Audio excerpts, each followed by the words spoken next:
of your head. All right, let's go to work.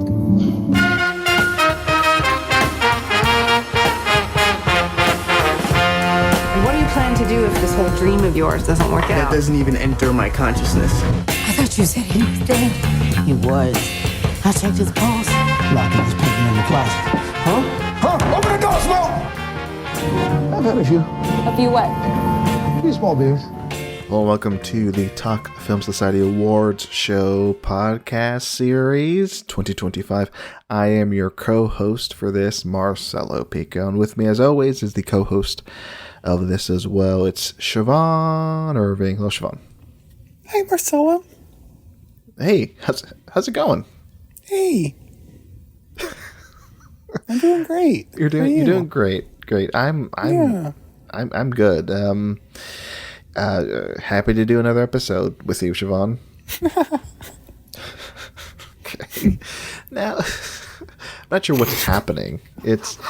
I was expecting your radio DJ voice like you've done in the last few episodes of this show. We do a podcast about the award season, Siobhan and I, and there's usually a bit at the beginning, but Siobhan is doing another bit. Can I ask what you're doing, Siobhan?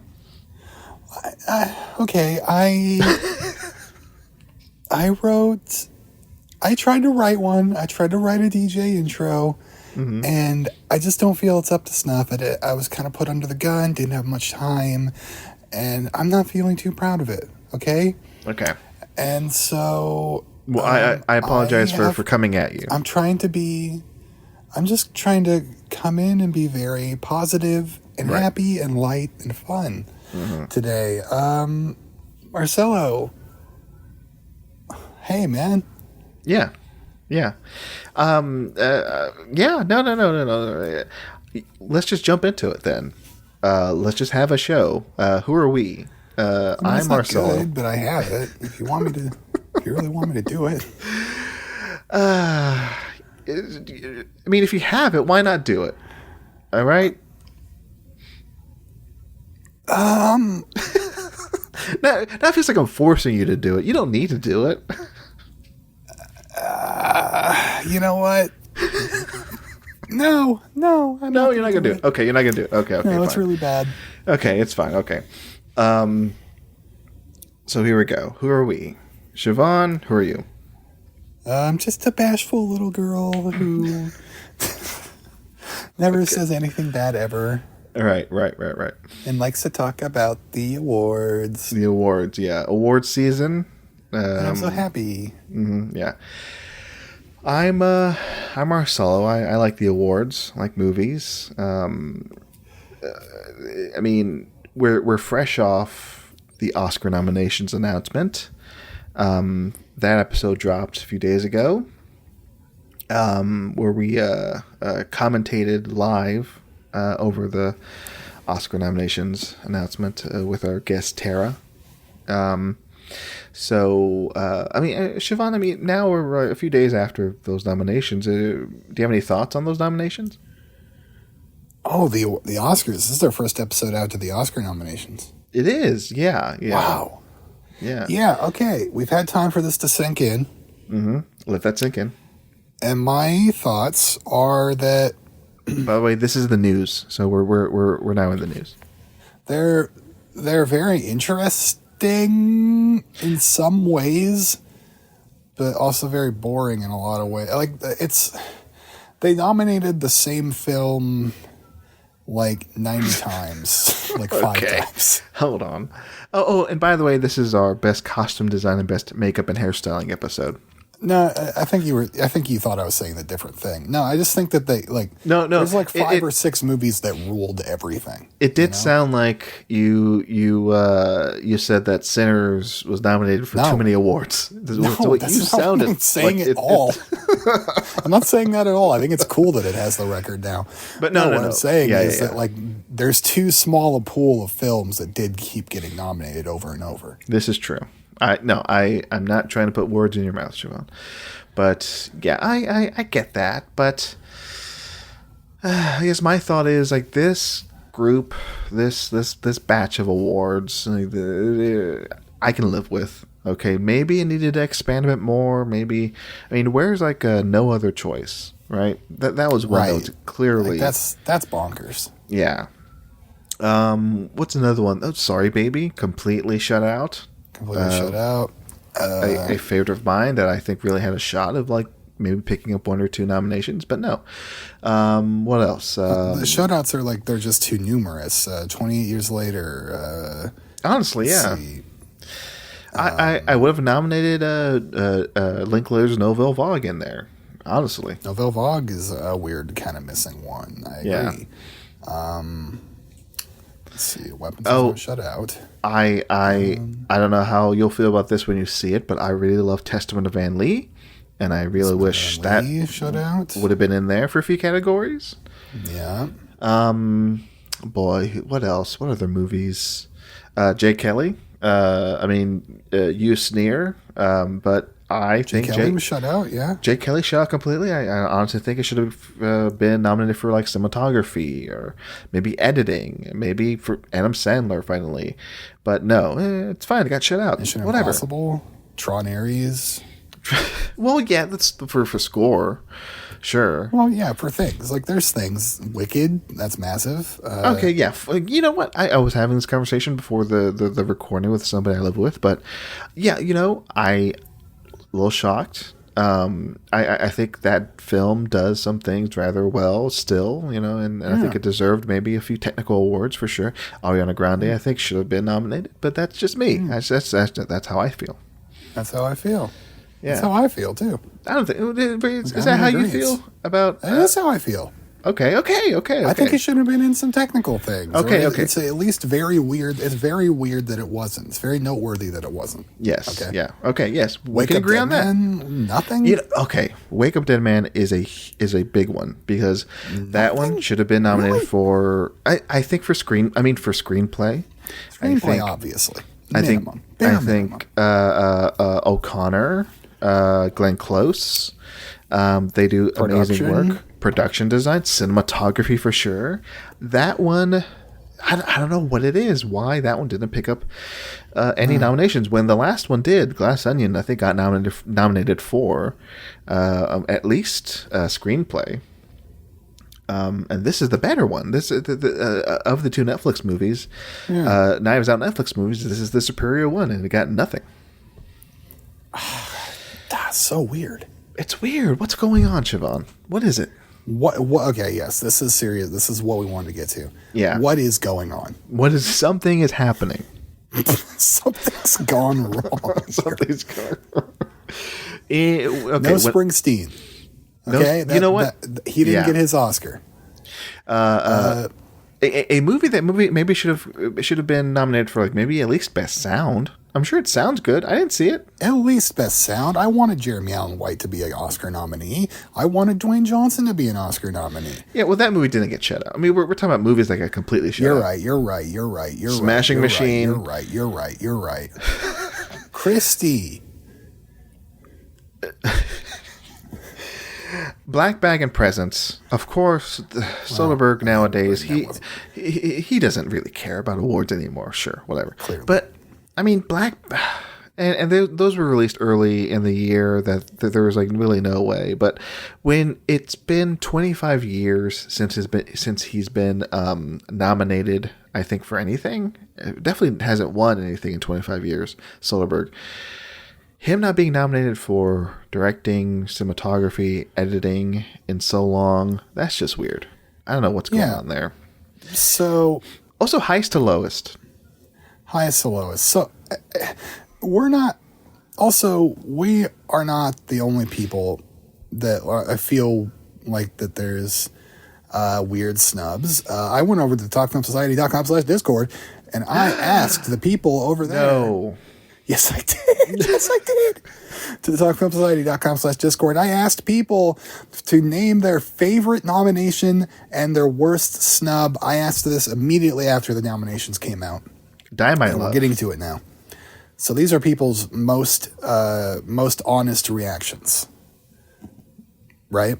Yeah. So is this thing on? Are these awards? Is this thing on? Come on, are these awards on? Are they even doing them anymore? What's the deal with this award show? Why don't they make the whole Kodak Theater out of the black box? Right? Nuremberg? Nuremberg. Die My Love. I said Die My Love. Yeah, that one for sure should have gotten a few. Okay, Siobhan, go ahead. Sorry, I'm derailing the conversation. Tommy, thank you. His favorite nomination, Wagner Moura for Best Actor. Yes. You like that one too. Love it. You love it. Worst snub, Zilch for No Other Choice. I don't remember Zilch in No Other Choice and what they should have been nominated for, but I agree just in general with No Other Choice. That one is baffling. Yeah. Cool J-Ma, I don't know. They're doing some joke. I don't get it. Never mind. Jay McMillan. Favorite nom. It Was Just an Accident for Original Screenplay. Interesting. Worst snub. Miles Catton for Best Supporting Actor. Now look. What? Yeah. Now look. What would you rather have, Marcelo?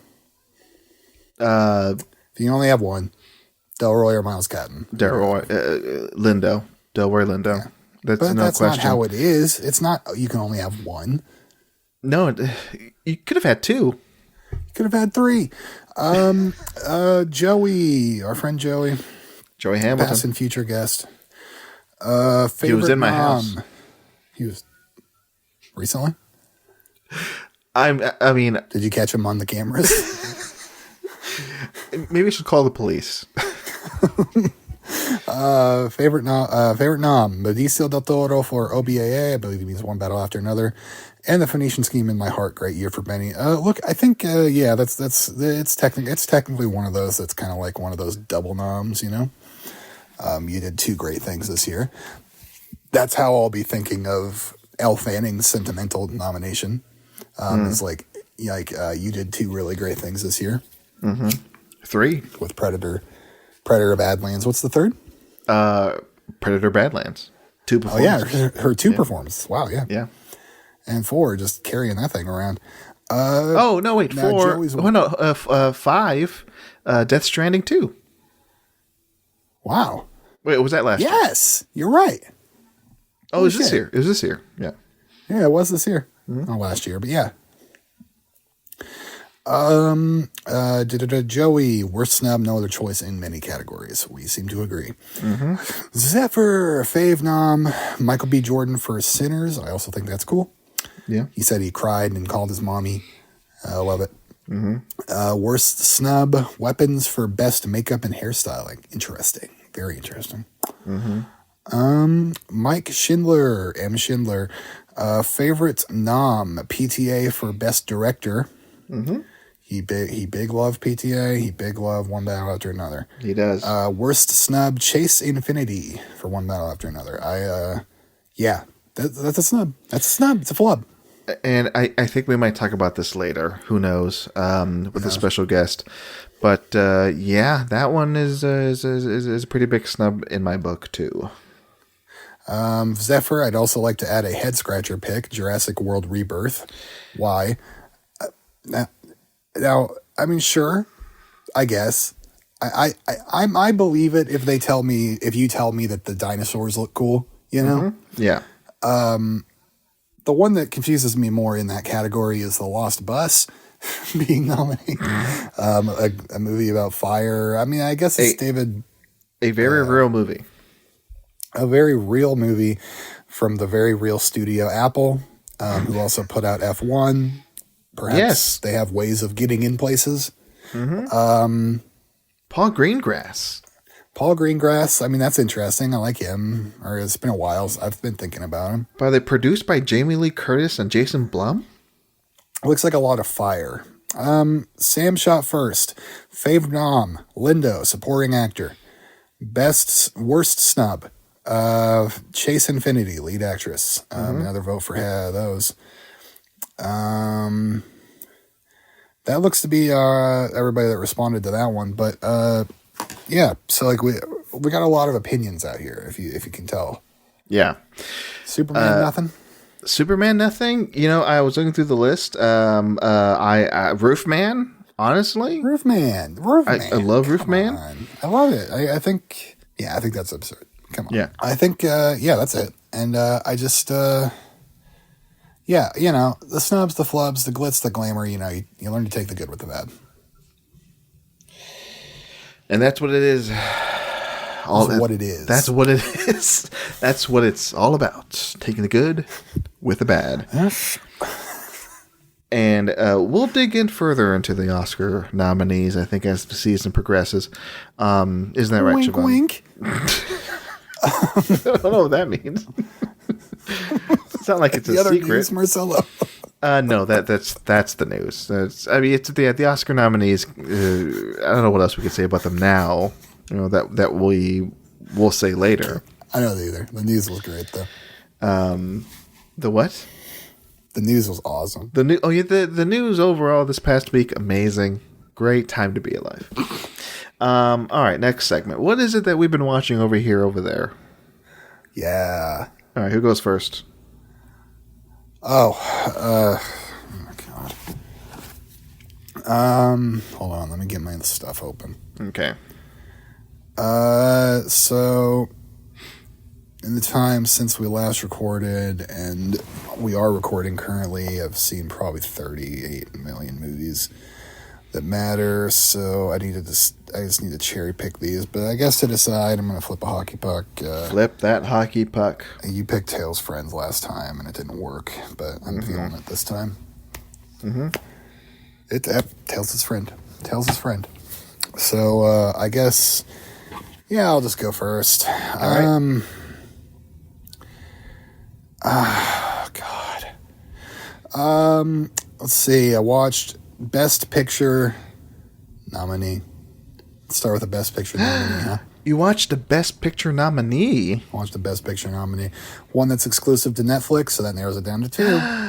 Oh, which one did I see? God, Choo Choo or Rawr. What? Choo Choo or R? Rawr. I'm a monster. Which one did I see? Well, I thought you already seen Frankenstein, so I'm going to assume you saw... You're right. Yeah, you saw Train Dreams. I saw Choo Choo. Train Dreams. Yeah. Loved it. Gorgeous movie. Might be my favorite of the year. No joke. The romance and tragedy of the worker. The men who really built this country, and the sins they didn't have the perspective to know that they were committing. How human connection and connection to nature are one and the same. Whether you know it or not, all deeds take a toll on the soul. Mm-hmm. The aspect ratio creates this feeling of a photograph, like we're looking at this photo album of a man's life, waxing nostalgic for a thing we never had a chance to experience, yet it wasn't even that far away in history. You could see it as maybe saccharine and cute, but I really fell for it. Joel Edgerton, masterful.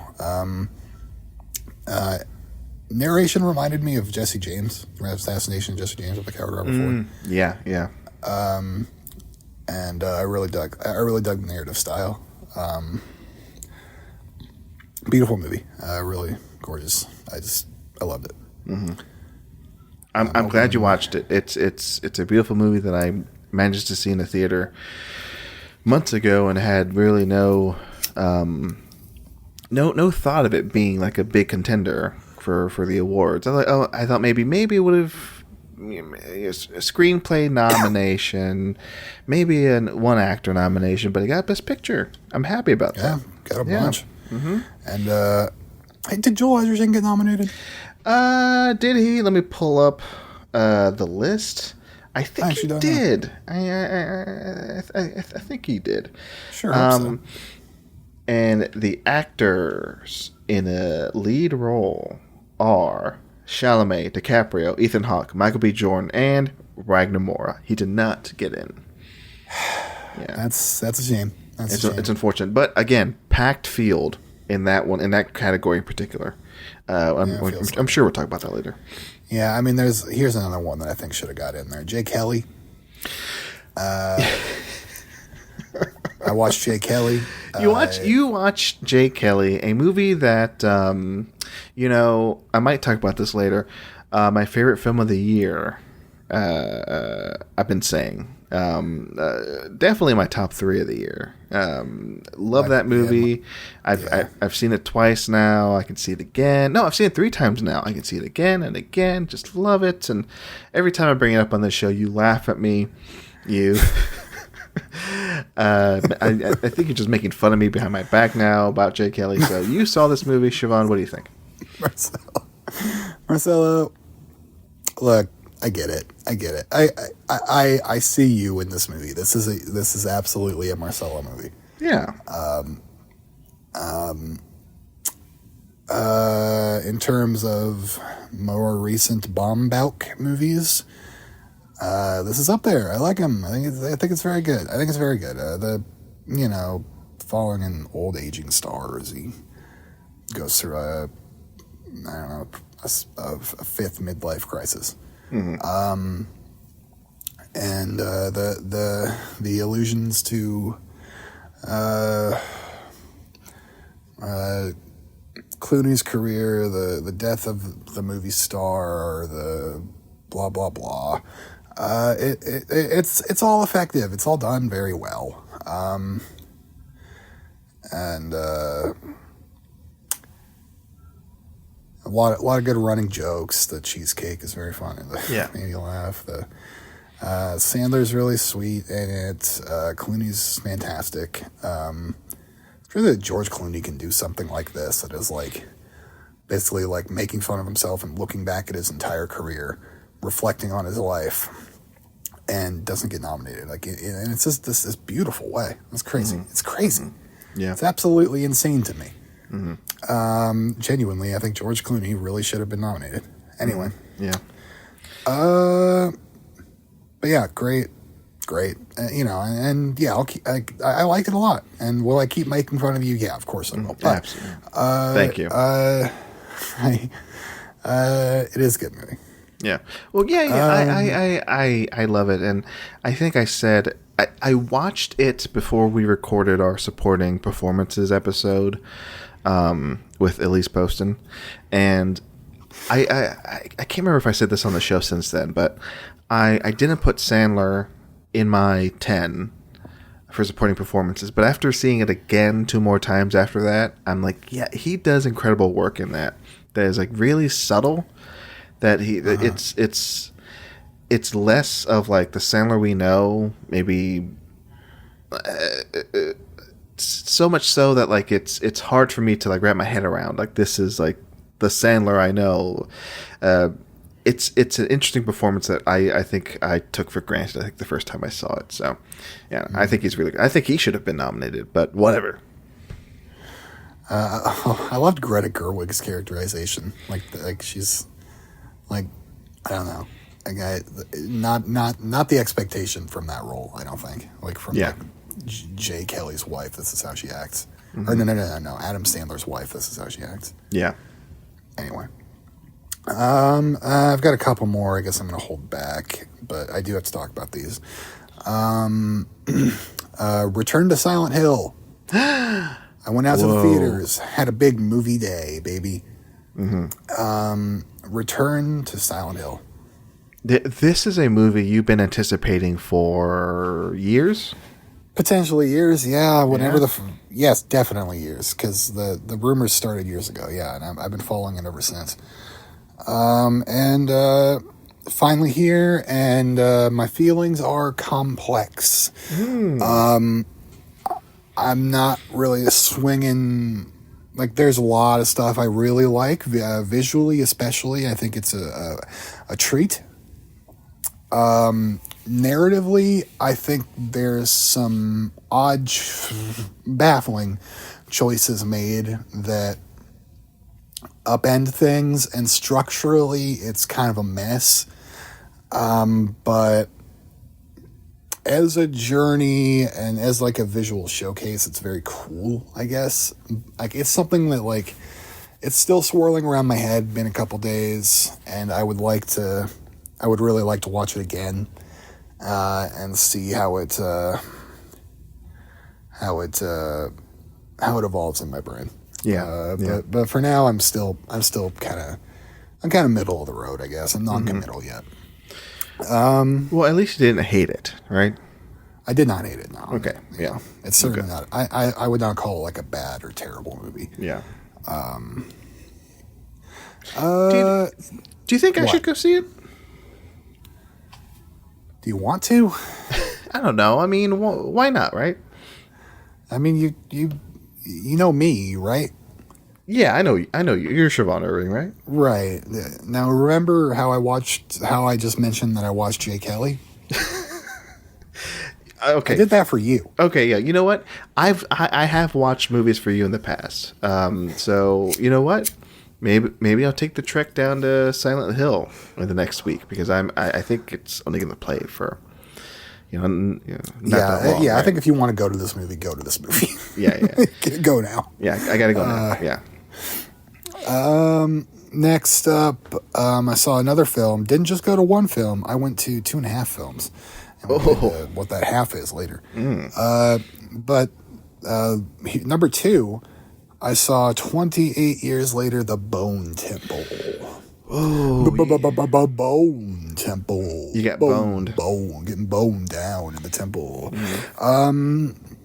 By Simpson and the Jimmies. It's real, folks. Now, this movie's bad. This movie's bizarre, dude. God. I fucking loved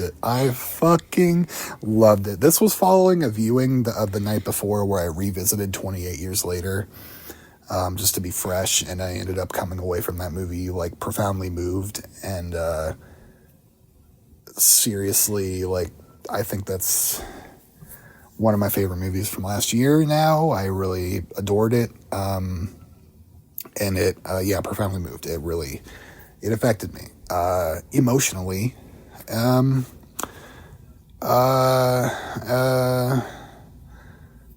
I take back some of my prior criticism. I think it's a full movie. I think that there is a very, beautiful, story. It's just, it's the character arc that Spike takes. It's not necessarily like a large overarching story. It's an intimate story of Spike's journey. That's the beautiful story told in the first one. And then I think Spike gets a little bit sidelined for the Bone Temple, but it's not in a bad way. And we instead tell the story of the Jimmies, and we get more of Dr. Kelson and a third thing. Is there we dive deeper into the alphas, particularly the alpha Samson. Yeah. From the previous film.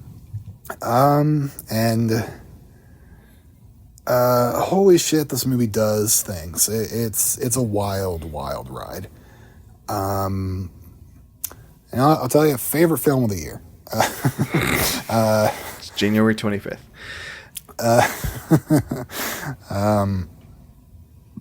This is another one. Already can't wait to see it again, and I pray to God they're making that third one. It's late breaking news. We're recording this Sunday night. The second weekend for this, rough. I think it dropped like 71%. They're saying this is gonna bomb, but I blame the weather.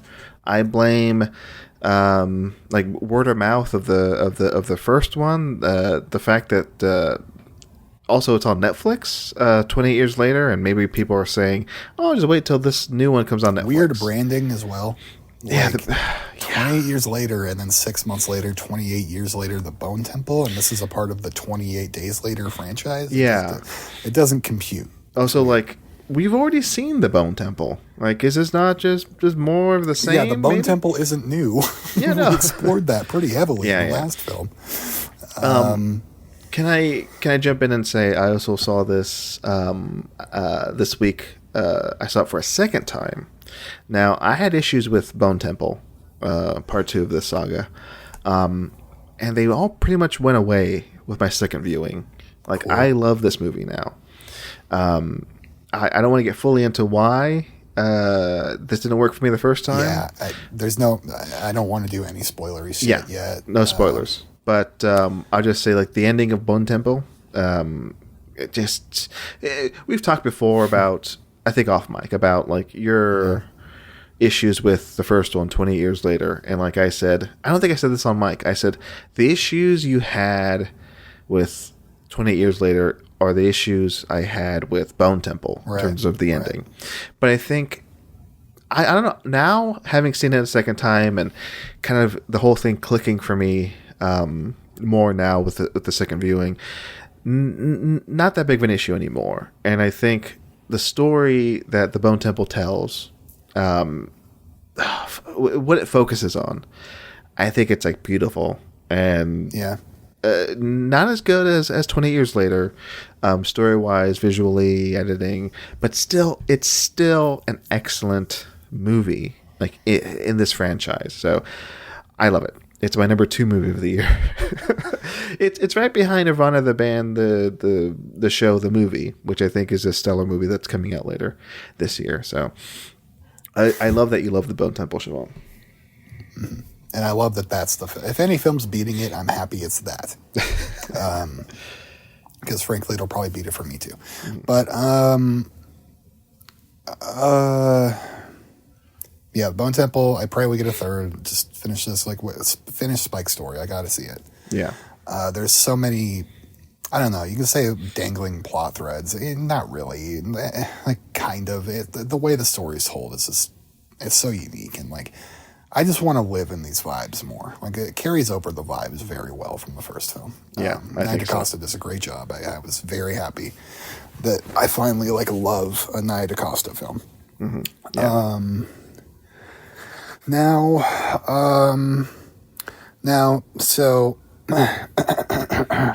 So my I said those backwards, I guess, but I went to 28 years later in the morning, bought my ticket to that, and then maybe I just strolled on over to the theater for Return to Silent Hill. Mm-hmm. And maybe I was gonna go home, but as I was strolling by, I was like, oh, this started recently. What's this? Oh, it's Best Picture nominee Hamnet. Whoa. Playing in this theater right here that I'm strolling by. Perhaps I'll walk in and check this out. And so I walked in there, I took a seat. The movie had already started, but it was only a couple minutes in. And then about a half hour later, I was like, you know what? I get it. And stood up and walked out to my car. Now, was it? Can you explain why exactly you just walked out? I didn't hate what I was seeing. I just wasn't in a space where I'd be into it. Like, That's fair. I was too busy thinking about 28 years later in Silent Hill. Yeah. I mean, watching those two movies and, having complicated feelings about, the Silent Hill one and then, loving Bone Temple, the shifting from those two to this, to Hamnet. Yeah, it's quite a shift. And it was like, I couldn't really focus on it, and I was just kind of distracted, basically, and I didn't pay for it, so I don't really feel any obligation to be there. Yeah. Although, what I will say about it, the one thing I can say for sure about that film, yeah, Jessie Buckley, you got some cute cheeks. And I think that's why she was nominated. Some squishable cheeks, you just want to grab them and be like, aren't you so pretty? Aren't you so cute? Okay. Now I have to go to my segment, Marcelo. All right, we're doing this. All right, go ahead. My segment. I've got to pull up the thing. Gollum and Smeagol's Deagle Memorial Regal Cinemeagle presents The Battle of the Fine Auteurs. Oh. Battle of the Five Armies. Battle of the Fine Auteurs. Okay, gotcha. So this week on the Regal and Smeagol Dinamori movie, I had to watch the film starring Billy Boyd, who played Pippin Took,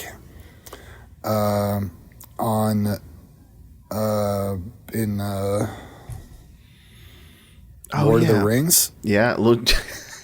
Wait, did you forget what movie he was in? And I watched the film that Marcelo chose for me, which was The Flying Scotsman.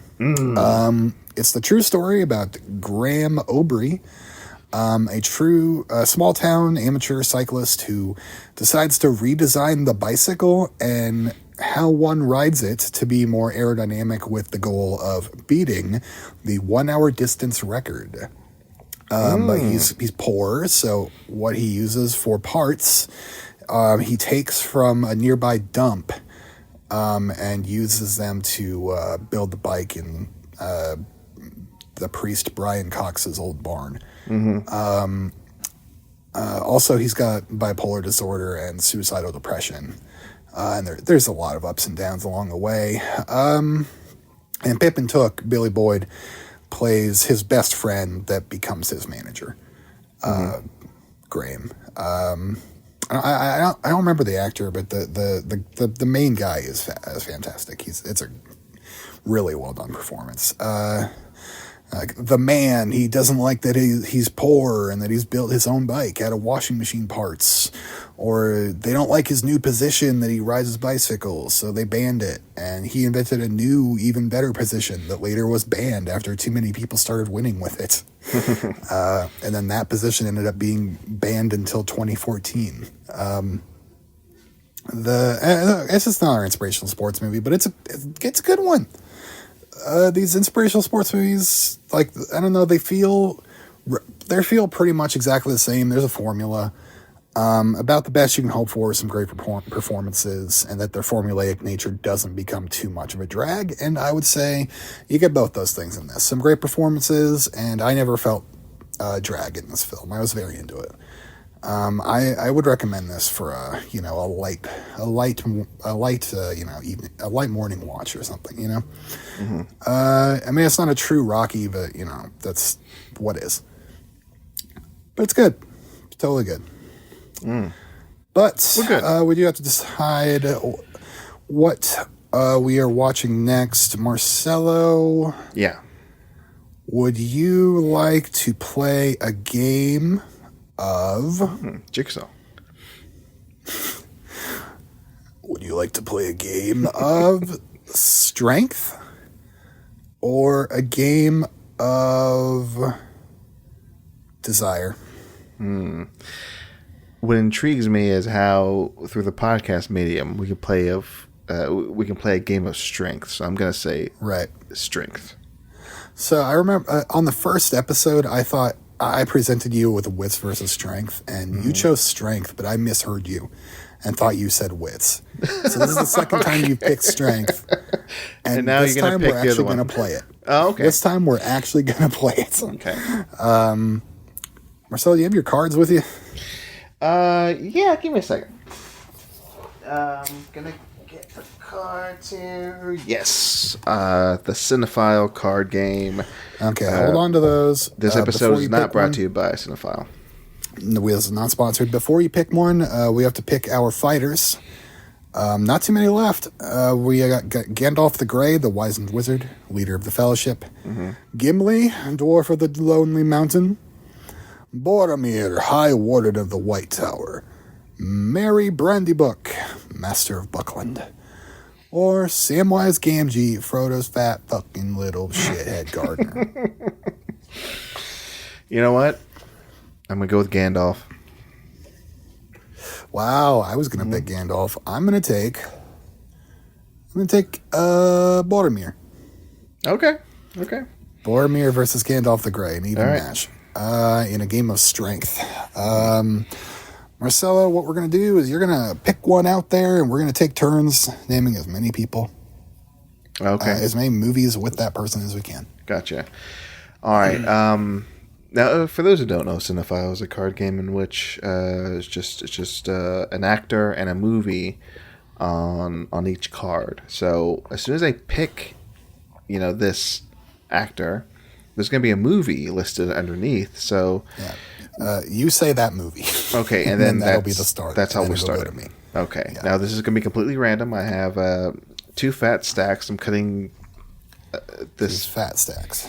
Yeah, I'm going to cut this stack in two, and then I'm going to cut this stack in two, and then I'm going to pick this stack, and our card, our actor is... Oh. Oh, God. Dwayne Johnson. Pain and Gain. That's where we're starting. Let's fucking go, boy. Let's go. Let's go. All right. Okay. Go ahead. All right. Are you ready? Okay. It's my turn. Yes. What was the movie? It was Pain and Gain. Pain and Gain. Off the table. Smashing Machine. Okay. The Scorpion King. Nice. Fast Five. Southland Tales. Fast Six. Now, do we have to get the title correct? Furious Six. Okay. I mean, I don't care. I know what you're saying. So, yeah, whatever. Could have ended it early there. If you No. Now, I don't think we should go by, title correct, because was it just Furious 7? It is Furious 7. Okay, so that's mine.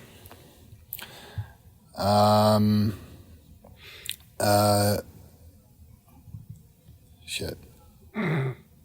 Was he in the next one or not? Fast X. Fast and Furious presents Hobbs and Shaw. Nice. All right, now I've got to get off of that train because I don't know if he was in that one. Oh God, Black Adam. Okay. Now, if folks listening, if we got one wrong and we don't catch it, who cares, right?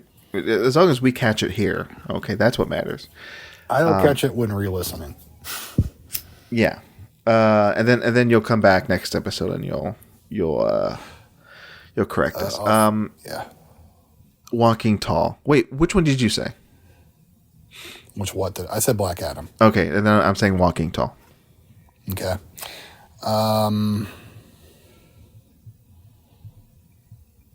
Shit, what's the name of that movie?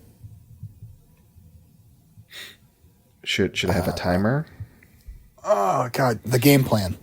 Okay, yeah. Faster. Oh, nice. Snitch. The Mummy Returns. The Tooth Fairy. Oh boy. Wait. Is that him? Was that him or was that? Yes, it is. That's him. It is the him. pacifier is Vin Diesel. Gotcha. Yeah. Okay. I'm gonna say Beyond the Mat. That counts. You know what? I'm not gonna fault you. Yeah.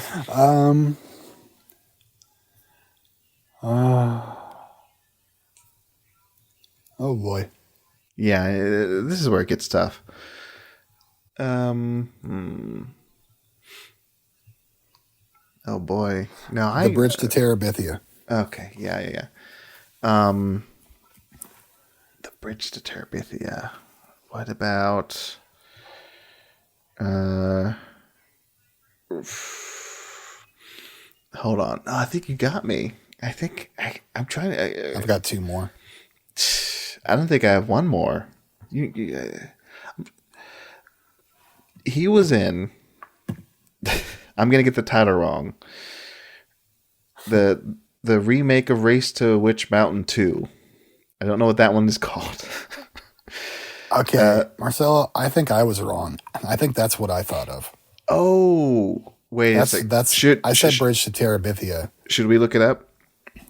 Yeah. Okay, Bridge. Race to Witch Mountain is what I fucked it up with. Terabithia. Starring Josh Hutcherson, Anna Sophia Robb, Robert Patrick, Zoe Deschanel. Siobhan, I don't see The Rock in this cast. Yeah, I mixed it up with Race to Witch Mountain. I lose.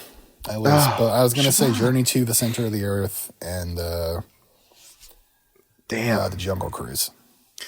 See, if it wasn't for Bridge to Terabithia, you would have mopped my ass. But nope, I win. Yeah, I fucked up. Mm-hmm.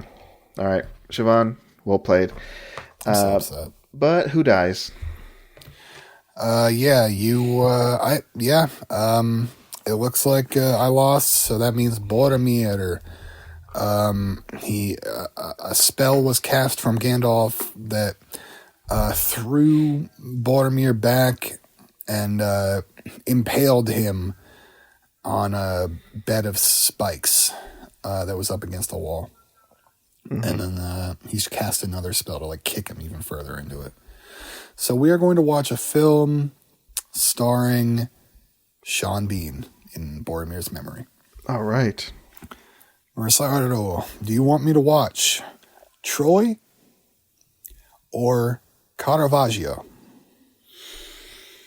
You know what? I'm interested in you watching this movie because I have not seen this movie, and I learned a fact that intrigued me that Chris Nolan wanted to direct this movie, and he's kind of coming back and saying, you know what? I didn't direct that movie. I'm going to direct The Odyssey. So this is my kind of kind of a sword and sandal movie. Troy, watch Troy. Watching Troy. Let's go, baby. Mm-hmm. Starring a Best Picture nominee this year. Yeah. He was nominated for Best Picture. Was he? Is he a producer? Yeah, he's a producer. Okay. Yeah. Mr. Pitt himself. Pit stop. The pit stop. All right. Well, that's the end of what I've been watching. It's only been 40 minutes. Marcelo, what have you been watching? All right. I'm going to make this one shorter.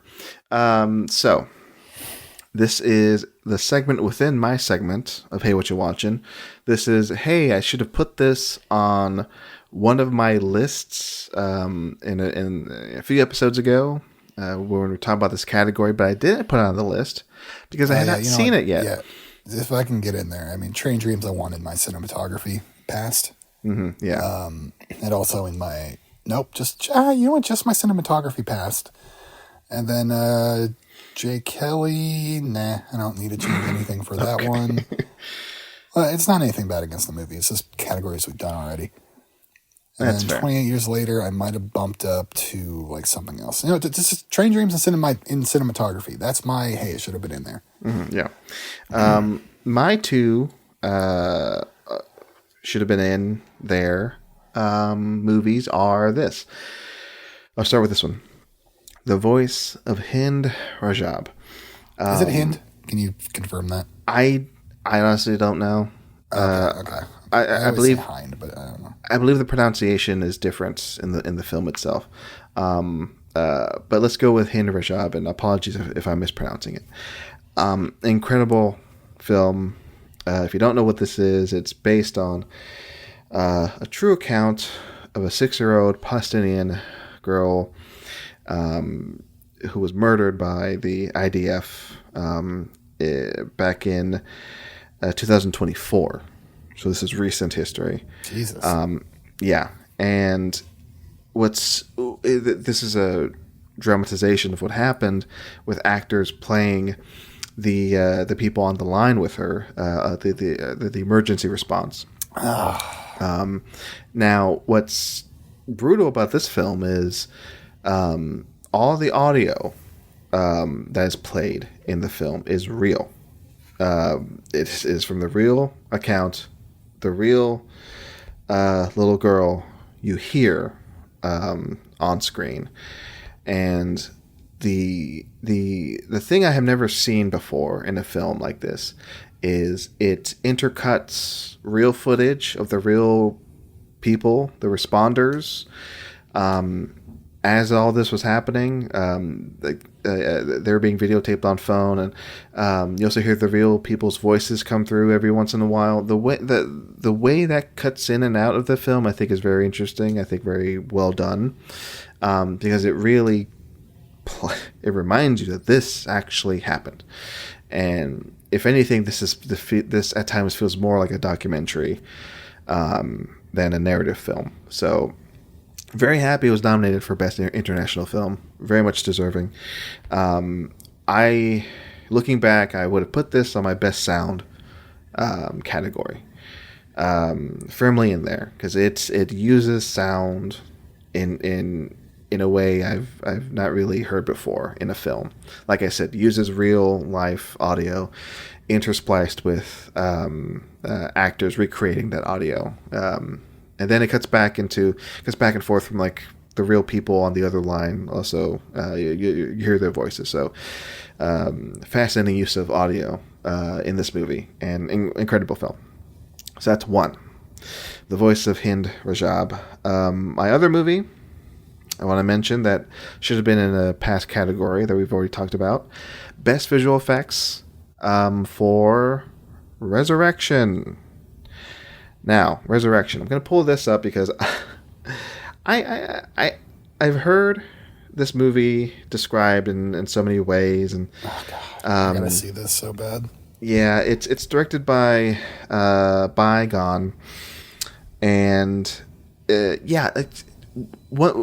one thing I've heard is, yes, the first like 30 minutes of the movie, like you will be in awe of what's happening. You'll be like, what? How did they shoot this? What's going on?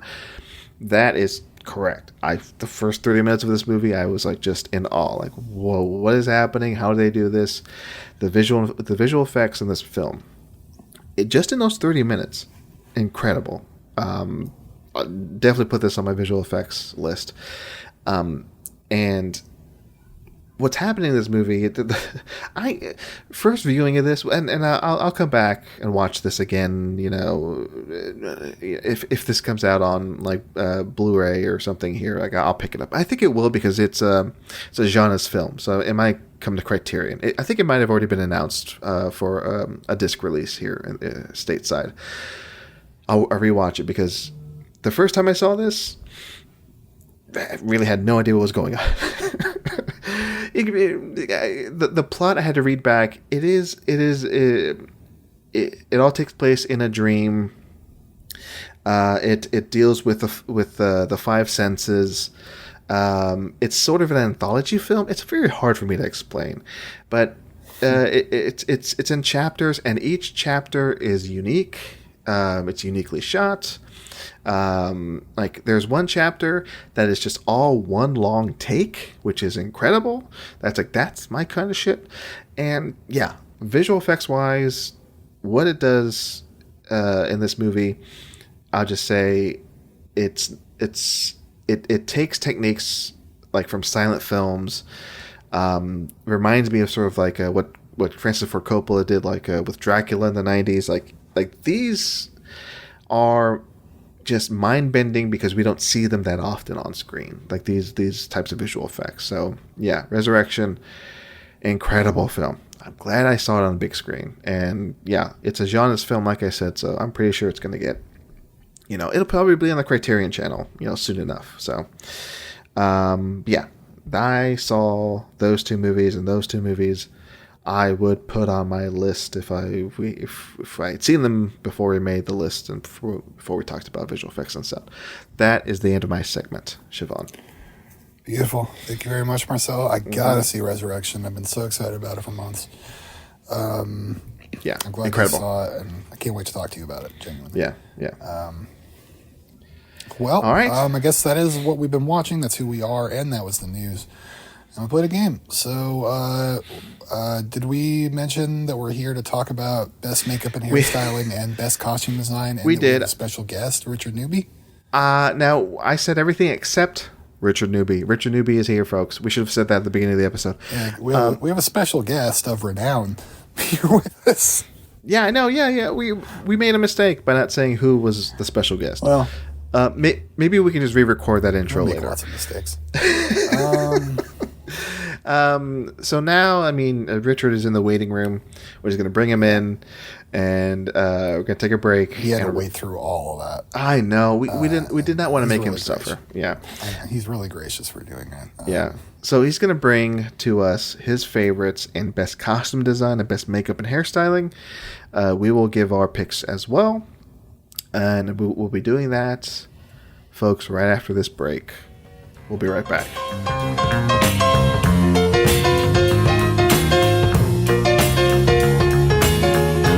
And we're back. All right, here we go. Siobhan, now it's time for, as we like to say, the meat of the episode. The meat of the episode. That's a nice, tasty bread. That was like a top bun. Probably has some like condiments attached to it. Like there's going to be condiments on the top one and the bottom, and like the meat. Like it's just going to kind of like it just gets stuck to both. We don't need to tell you what a sandwich is. No, we won't tell you what the meat is, but the ketchup, it has ketchup on it. It has ketchup. No, that I don't. Narrows things down. A sandwich with ketchup in it. I don't. You know what? Let's mayonnaise. Okay, this does not sound good to me. Ranch dressing. Sandwich? No. Butter. Let's move on from this. This is a bad thing we're doing. All right. We have a special guest. All right. Siobhan, please introduce our special guest. Oh God. Okay, we've had this man on a couple times before. He's been on our Southland Tales podcast, and we just did an interview with him for our Night of the Living Dead 1990 commentary on our Patreon. He is the author of We Make Monsters Here, which you can buy at places, and he's a film writer for places like Fangoria and the Hollywood Reporter. He's our friend Richard Newby. Richard, hello. Thanks for having me. Now, right off the bat, first question: do you think 2025 was a golden year for horror films? Yes, I do. I thought it was a great year for horror. So many movies that I loved. Really nice to see a lot of them get recognized in various ways. Just a really stellar year. I feel like we've consistently had like really great years in horror for like the past like 6 or 7 years. Like always, like most of my like top films of the year, like a large sum of them are horror. Mm-hmm.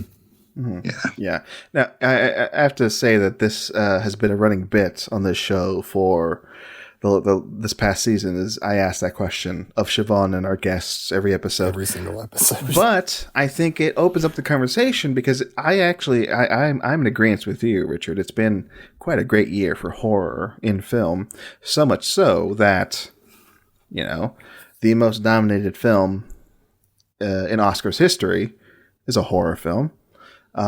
Which we can talk about in a bit, but yeah, perhaps it's the most golden year. We'll see how much it wins. Yeah, but perhaps it's the most golden year for horror ever. Yeah, genuinely, maybe. Yeah. So let's laser in on the Oscars and award season. Richard, what are your thoughts on like the award season in general, not just this year but overall? Like, do you follow the Oscar race every year? Like, what's your relationship with the Oscars and awards? I do, yeah. I follow every year. I've been following like every year since middle school. Like before I could even like see most of the movies, I would watch the Oscars. But I'm very aware of it. Like I know when the nominations are coming out. Like know when the ceremony is. My wife and I host Oscar parties sometimes. So it's like it's a big deal. It's a lot of fun. I think. Especially like with people who like have fun with it and aren't like constantly angry about them, which I think is like one of the major drawbacks of like social media during this time of year. It's just like how angry people get about Oscar nominations. Like I think like disappointment in some cases is like very much like warranted, but like people like will let it ruin like their entire like first 3 months of the year, which is kind of crazy. Yeah. Like there is a very certain level of having fun with it and giving up that you have to learn how to do as you grow older. I think because me and Marcelo are in the same place where we started probably around middle school, around that age. Yeah, and you lose your innocence as you grow up, and then like, you either keep with it or you don't. And Marcelo this year is particularly upset about one film in the Best Picture race. No, it's mostly I felt how do I put this? I felt worse other years in the past. You know, I'll say like the worst I felt, and it was a learning experience, was back in 2010 when like the King's Speech won over The Social Network. That's a learning experience. Like, I don't think I've been that upset since. I've cared enough to say, you know, F1 is a movie that does not deserve to be in the Best Picture race. Sure, but am I legitimately angry about it? Nah, not really. I'm just opinionated. I think it's mostly fun, and the Oscars ultimately don't really, you know, matter when it comes to my taste in film. So yeah, it's complicated, but I wouldn't say I'm angry about it. But that's how I felt about F1 too. Is like I had fun watching it, but like in no way did I think that it was going to be nominated. Like, it was a fun It was like such a summer weird blockbuster thing. Yeah. Like the blockbuster spot that it got. Like, why that movie? I don't know. Yeah. And it was just like, it was like a very familiar story. Like, you know exactly like where it's going from the start. And I mean, like, yeah, it like technically like looked good. Like, I would have gotten like, you know, like the sound nominations and, you know, that sort of thing. But as a best picture, would not have been my pick. Yeah. I guess my thing is there were other, you know, more worthy films out there that, you know, should have been in that slot. For sure. Maybe more important films should have been in that slot. But anyway, I'm sure we talked about this, Siobhan, in the intro of this, but we don't need to fully get into my thoughts on F1 right now. But Richard, your thoughts on the other films in the running this year? Like, what were any of them that were nominated? Any of your favorites? Yeah, I mean, Sinners is my favorite movie of the year. I was super excited about that and about the nominations, which I had expressed on that Twitter site, which got some got a little bit of backlash from people who very strongly believe that it did not deserve all those nominations, and proceeded to interrogate me of whether I thought that this was like the best movie in the entire history of film, which I said it's not running against the entire history of film, it's just running against films that came out last year. But yeah, it's that conversation has been interesting and ongoing. A lot of blocks happened during that whole process. But yeah, love that film. I also was a huge fan of One Battle After Another. I thought that was such a great and timely film. I was really hoping that Chase Infinity would get a Best Actress nom, but voters like Neil Diamond covers. So, yeah. But yeah, so I thought that movie was great. Marty Supreme, also a lot of fun. I think I've seen, there's a few that I haven't seen yet, but I've seen the majority.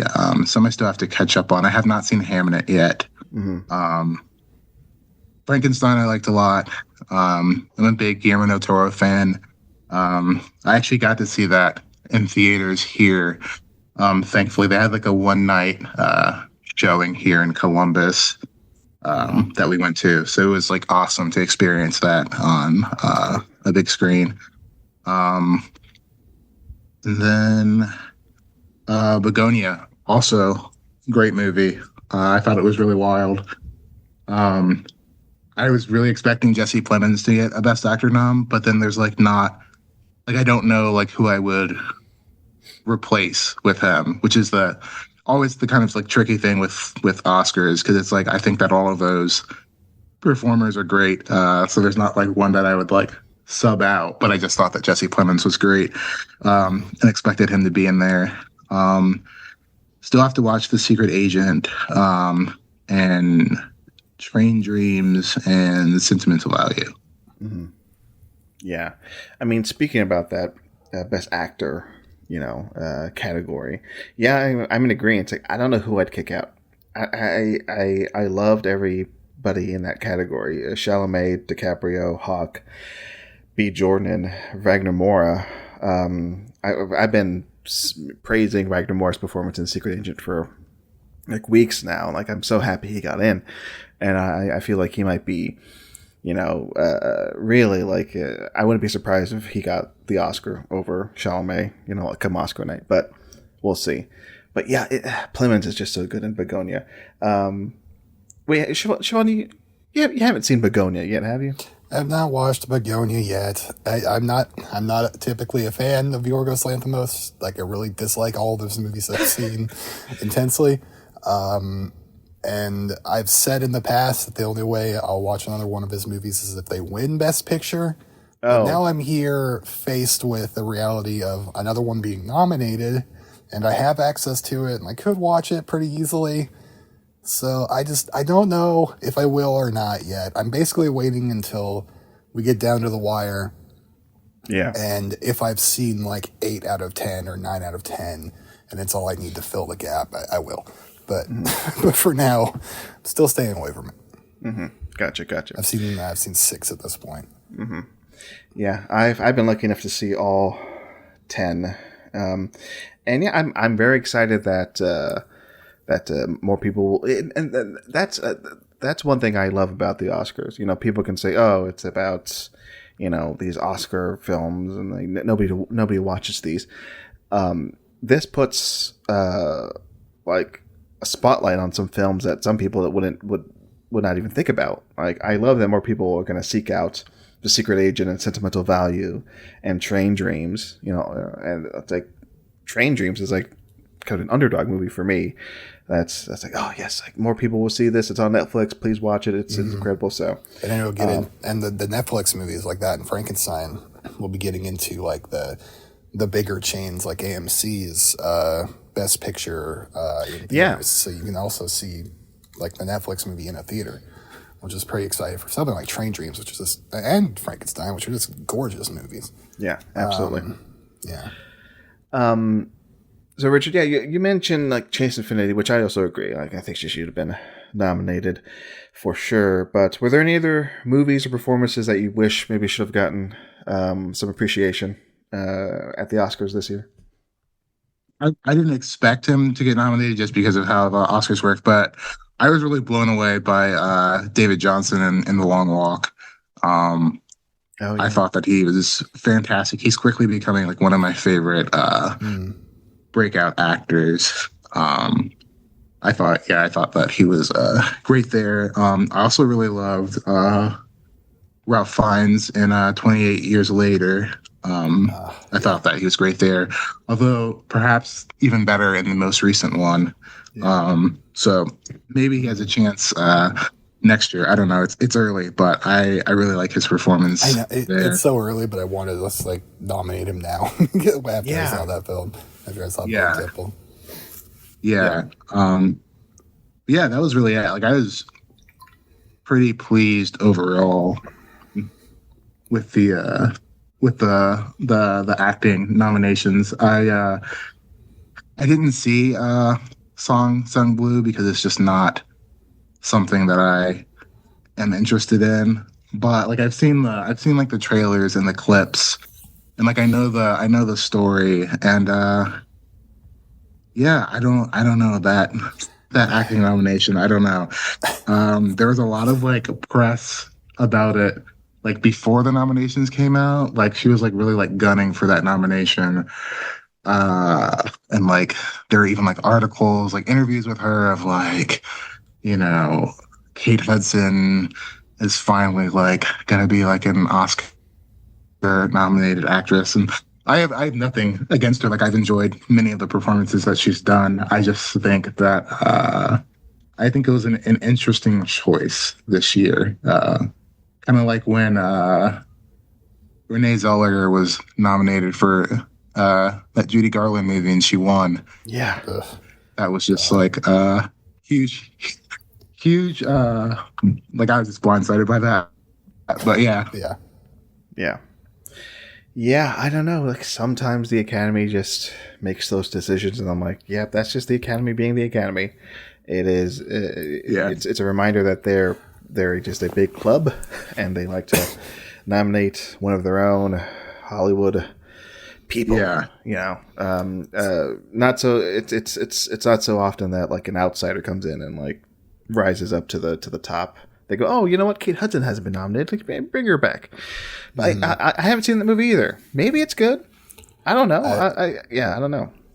I've got it here in town at like the cheap dollar theater that's only a few blocks from me, and I don't know. I've got the week to decide. I might go for the joke of it. But okay, Richard, I want to ask you. So I presented you with, we're here to talk costume design and best makeup and hairstyling. That's the topic of the day. I presented you with a few options. You could have done best lead actor or best screenplay. There might have been one more. But you chose costume design and best makeup and hairstyling, and it surprised me and made me very happy. I was kind of excited by that choice. Why'd you choose to come on this episode over like ones that have like bigger recognition, like the actor or whatever? Yeah, I've always just been like really like interested in like costume design and makeups. Like I love like the craft, like the behind the scenes stuff. And it's something that like I never really get to talk about or write about. Just like job wise. I mean, like I can cover like makeup a little bit, like for Fangoria sometimes, but like rarely ever like in the context of like awards movies. And I just thought that there was just some really like fantastic like, options this year that made me excited to talk about. And yeah, I just kind of wanted to do something like a little new and different because I talk about, screenwriting and performances, all the time. People can find that on Twitter, but I felt like this was an opportunity to, do something a little different and special. Yeah, absolutely. Awesome. These two are interesting. Like categories for sure. It's like me and Siobhan were talking about it off mic, but a lot of interesting picks, like without even naming them. But yeah, I'm very excited and eager to jump in. Siobhan, I know. I was going to say, why not? Let's do this. And there's a way we do this, Siobhan. There's a way we decide who goes first. Darn right there is. Yeah. Okay, the way that we decide the order that we do things here is we flip this Pittsburgh Penguins hockey puck that I have here. It's a Brian Demew signed. The signature wore off so long ago. It's worthless. For me, actually. It's completely worthless, a hockey puck with a penguin on it, an angry-looking penguin on it. Richard, I'm going to ask you, do you want heads or tails? I would take heads. Heads. You want to see that angry penguin? And you do. We do. All right. Okay, Richard, do you think we should do best makeup and hairstyling first or best costume design first? Let's do costume design first. I think that's the right choice. All right. I think that's the right choice. Okay. Now, we have to decide the order. We always sandwich our guests, put our guests in the middle. And Marcelo and I decide between who goes first or last. So, Marcelo, this one's just me and you. Which one do you want? I'm going to go with Sonic's friend. Sonic's best friend, Tails. Okay. And it is heads. Ooh. Marcelo, I would like you to start us off here on costume design. All right. Costume design. Here we go. My favorites of the year. Now I have a few honorable mentions. I have a top 5. I'm gonna zip through some of these honorable mentions real quick. Okay, Marty Supreme, honorable mention right off the bat. Strong honorable mention. Almost made my top 5. Fantastic period piece clothing there. I mean, Marty himself is just fully sketched out as a character thanks to that clothing, so shout out to that. Roofman, shout out. Period appropriate costuming there. Jay Kelly, I gotta shout out Jake Kelly for that scarf on Adam Sandler throughout most of the film. Begonia. I'm not gonna say exactly why because it's a spoiler, but trust me, costume design pretty damn good in it. And also Blue Moon and Wake Up Dead Man. Just those outfits on the lead actors, on Daniel Craig and Ethan Hawke. Yeah, pretty damn sharp. But now for my top 5. Here we go. Speaking of Richard Linklater, my number 5, Nouvelle Vague. Period appropriate, absolutely. I've talked about the verisimilitude of this movie, how Linklater really wanted to make it period accurate, like he was shooting like a documentary, and it has that feel, it has that look, and those costumes very much represent that. Just loved how slick and beautiful it all looked, and also how very real it all looked. So that's number 5, Nouvelle Vague. My number 4, I was thinking about this last episode, and also in the last few weeks, like there's been one movie that I've not brought up at all that I've really liked, and has not even made my honorable mentions. And I'm like, you know what? This fits this category, and I have to shout this out: The Phoenician Scheme. It's not my favorite Wes Anderson. It's maybe middle for me, like mid-tier Anderson. But still, it gets a lot right, and I think the costumes for sure. That's one thing that really stuck out to me. In the long run, I think this may be the one and only time I mentioned a Phoenician Scheme, the entire series of this for this year. Mm-hmm. And I think that this is appropriate because I think the costumes in that movie. I'm glad you did because I thought of it and I didn't end up saying it. But yeah. So gotta shout out Phoenician Scheme, a Wes Anderson movie I enjoyed. My number 3. This one I gotta shout out my co-host of Stage to Screen for reminding me of this. It was on my mind, but I'm like, you know what? Yeah, for sure. This is my top 5. In my top 5. My number 3 is Black Bag by Steven Soderbergh. Yes, finally. Here it is. A beautiful movie from top to bottom, but those outfits, oh boy. I love this spy movie. It's super sleek and elegant, and like from the decor down to what we're talking about here, the costumes. Oh boy, everything that Cate Blanchett wears, everything that Michael Fassbender wears. What a beautiful looking movie, and those costumes. I want to look like these people in this movie. Beautiful. That's my number 3. My number 2. Hopefully this makes sense, and I don't know if like y'all will agree with this, but I think this movie already, my number 2 is like it's already created like some iconic costuming. It's one battle after another. The fucking bathrobe DiCaprio's in for the majority of this, the sunglasses, and also Chase Infinity's like ballerina outfit with like leather jacket, like whatever she has on, like that blue dress, like that's incredible. Like that's like spot on, like character work mixed with the costume design. It's incredible, iconic already, and also just every other detail of this being set in the modern day and feeling like the modern day, but breaking through and being, like I said, iconic. Like if somebody were to wear this, these outfits, you'd know what character they are. So if you pick a character and you dress up as them, you know who they are. That's my number 2, one battle after another. My number 1, no brainer. It's been my number 1 in this category since I started making the spreadsheet that I'm looking at now for months. It's Sinners. Of course it's Sinners. Of course it is. One wild thing that I learned this past week is apparently the some of the costumes that were used in Sinners were from the now defunct or delayed, whatever you want to call it, like old the Blade MCU movie that they were going to make.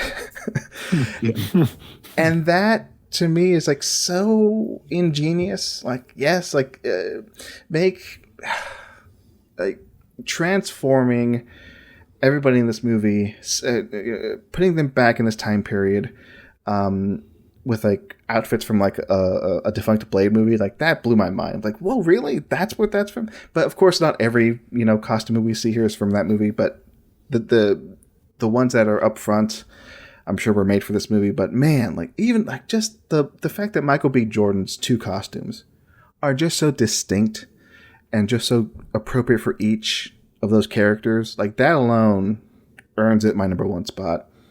Amazing costume work. That's all I'll say, because I'm gonna guess, 1 or 2 of you are also gonna mention this movie. But yeah, that's my number 1 costume design of the year. Sinners. That is my list, Siobhan. Thank you, Marcelo. Very good, very good list. Yeah, had fun. And now it's Richard. I also have some honorable mentions that I'll throw out here. Marty Supreme, for the same reasons you said, Marcelo. Edda, I thought that the gowns and outfits in that were really stunning. I thought that those looked great. Begonia, also for reasons I won't say because it's kind of a spoiler, but I like those. I also have Black Bag on there. Everybody looked great. And then my kind of left field one is Friendship.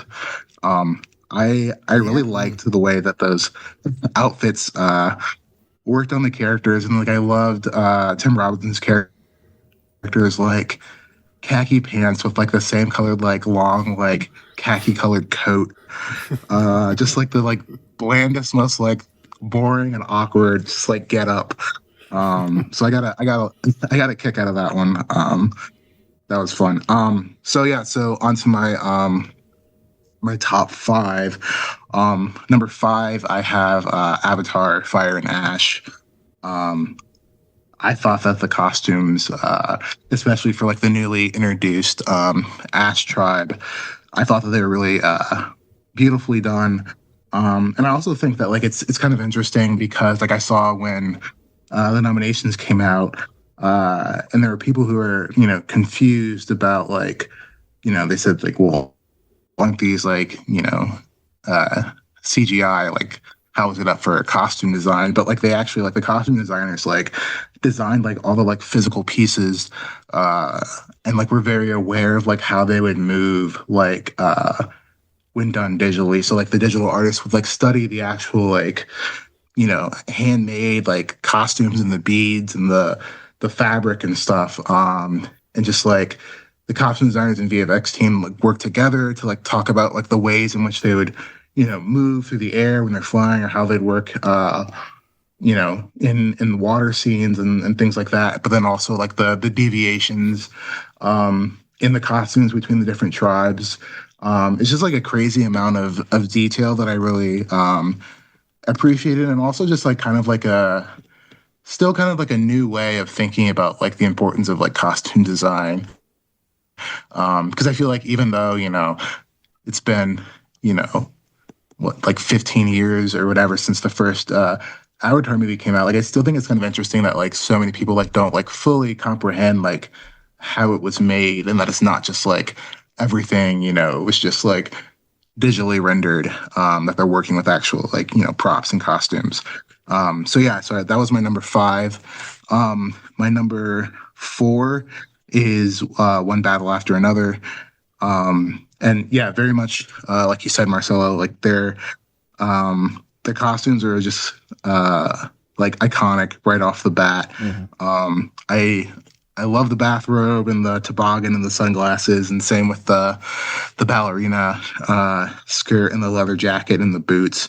They just look so cool, but also just like even like more subtle things like Sean Penn's character, and just like the way that his like pants fit, like in the most like tightest, like most uncomfortable looking way.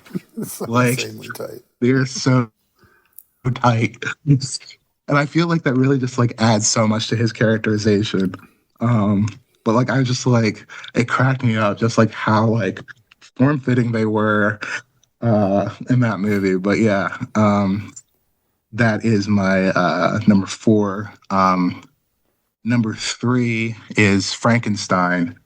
I think like one of the things that like really like I loved the hat that Oscar Isaac wears when he like first arrives in London. Like there's like a very like I think that Guillermo del Toro, like whenever he's making a film, like I feel like he pays a lot of attention to costuming, but there's like this mix of like historical and modern, where it's like, you know, this never actually existed in history. He's kind of blending eras and styles together in a way that I really appreciate. I love the coat that the creature wears that, you know, was on the dead body, and it has like the spinal cord like imprinted, the imprint of like the spinal cord from like the skeleton on it that he finds in the woods, and it just like adds this like really like interesting like aesthetic to Frankenstein, this monster, where you just kind of see like you know, he's still, you know, connected to the dead, like even though he's living, like there's still this like skeletal aspect to him. And then Mia Goth's Elizabeth's character, her wedding dress, which very much like recalls Elsa Lancaster's bandage wrapped get up from Bride of Frankenstein. Like I thought that was a really nice way to incorporate like some of the styles and choices from James Whale's film. My number 2 is The Ugly Stepsister. I thought that these costumes were just like so creative and just like weirdly like stunning and absolutely uncomfortable with. Like there's this whole like idea of just like pageantry and like the discomfort of pageantry, and so you have these like gigantic dresses that just, you know, look like they'd be hellish to wear, and like even like the way that they're shot is just like stunning, but also just like when you think about like the themes of like class in it too, like there's just like some really like interesting choices I think that are made in creating this kind of revisionist fairy tale. And then my number 1 is also Sinners. Love Ruth E. Carter's work. It's just so it's just like so stunning. Like the historical accuracy and just like having a family from that era and like seeing pictures and stuff of like even just like from like the early, you know, or mid 20th century, like a lot of those, you know, fashions and stuff were still in play. And I also just like I love the attention to detail with like the juke clothes, because like, you know, these are, you know, sharecroppers and descendants of sharecroppers, and so like even their like nice outfits are still, you know, they're kind of like they're a little worn, you know, they're not like, you know, what you would see if this was like, you know, a white gala or something at the time. Like I love the sense that like these are like their best clothes and like they wear them with pride, like even though they're like, you know, a little like they might be hand-me-downs or, you know, belong to their parents or been around for a while. Like there's just such incredible detail in that.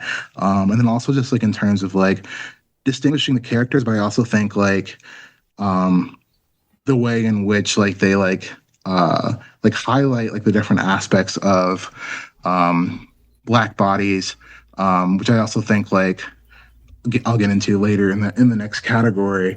But like I think that there is just like something really important there in terms of like showcasing like the style of Black people and like, you know, the different like forms of clothing or wear that, you know, like accentuates you know, these bodies that they're proud to have, which I also think like plays very much into the themes of the film, of this like this sense of ownership, the sense of self. And so I really thought that Ruthie Carter brought it home there. Incredible. Awesome. Awesome. Yes. I need to see that Ugly Stepsister, is that what it's called? Yeah. Thought it was cool that it got nominated for the Oscar for makeup, I think. Yep.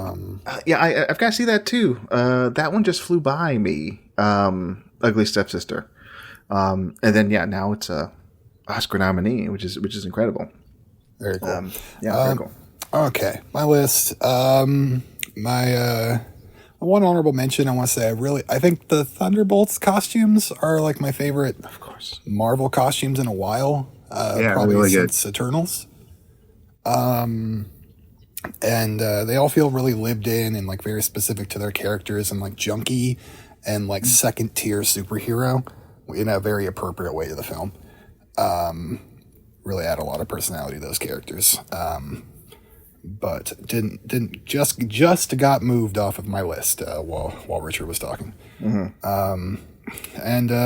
I'll get I want to shout out my horror mask of the year. I really love this damn thing. I didn't like the movie much at all, but in an age where horror masks are a dime a dozen and like people are doing like weird things with them, and most often I don't think they work very well. I really, really, really, really, really love the hard eyes mask.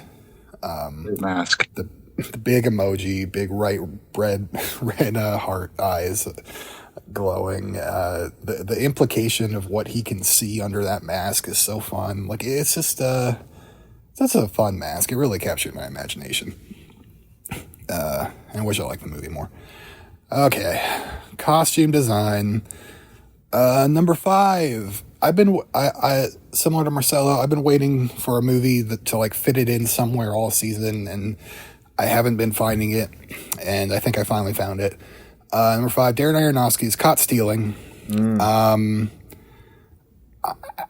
It felt right for this when I thought about it, where like all the really rad punk looks that everybody has throughout this movie, like they give the film like most of its personality. Like they really fit right in with like the tone and the themes of the movie very well.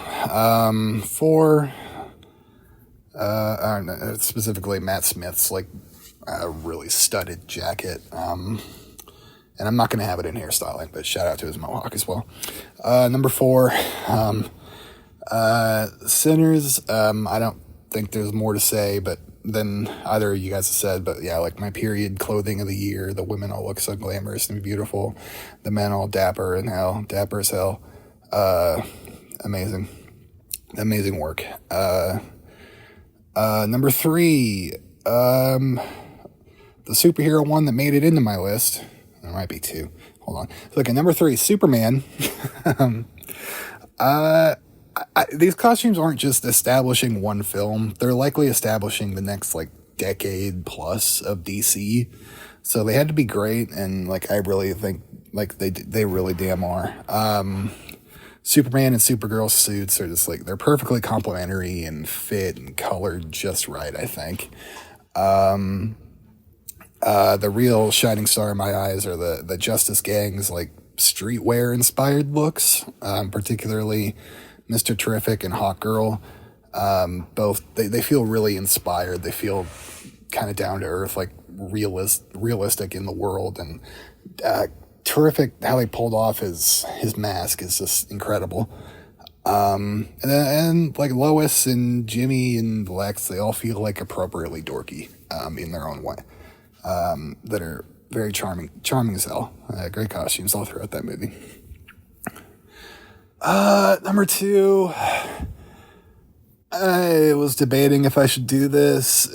I don't know if I'm sure a lot of people would get mad at me, but I don't know. This was the very first thing I thought of when I was thinking of the category, and I had to be true to what I thought were like the coolest dressed characters of the year. K-pop Demon Hunters. Okay. I'm not mad. Cool. It's like high fashion as battle gear. It's super fucking cool. Like colorful, expressive, fun, stylish as hell for both the gals and the guys. Hunter X and the boy band. large variety. There's just so many high fashion design clothes that I've seen. So many of these outfits cosplayed like just endlessly by people. So like they really connect with people, and they're all really versatile. Like they make as much sense on the stage or on the street or in the fight scenes. For these characters, like I really like the care and attention to detail into making like cool fits for all these characters. I just really appreciated. And my number one is 28 years later. I really love how everybody looks like they have been living on this living in this place that has had the same clothes for the last 30 years, and they're just like kind of tattered and hanging off and super loose and rotted, and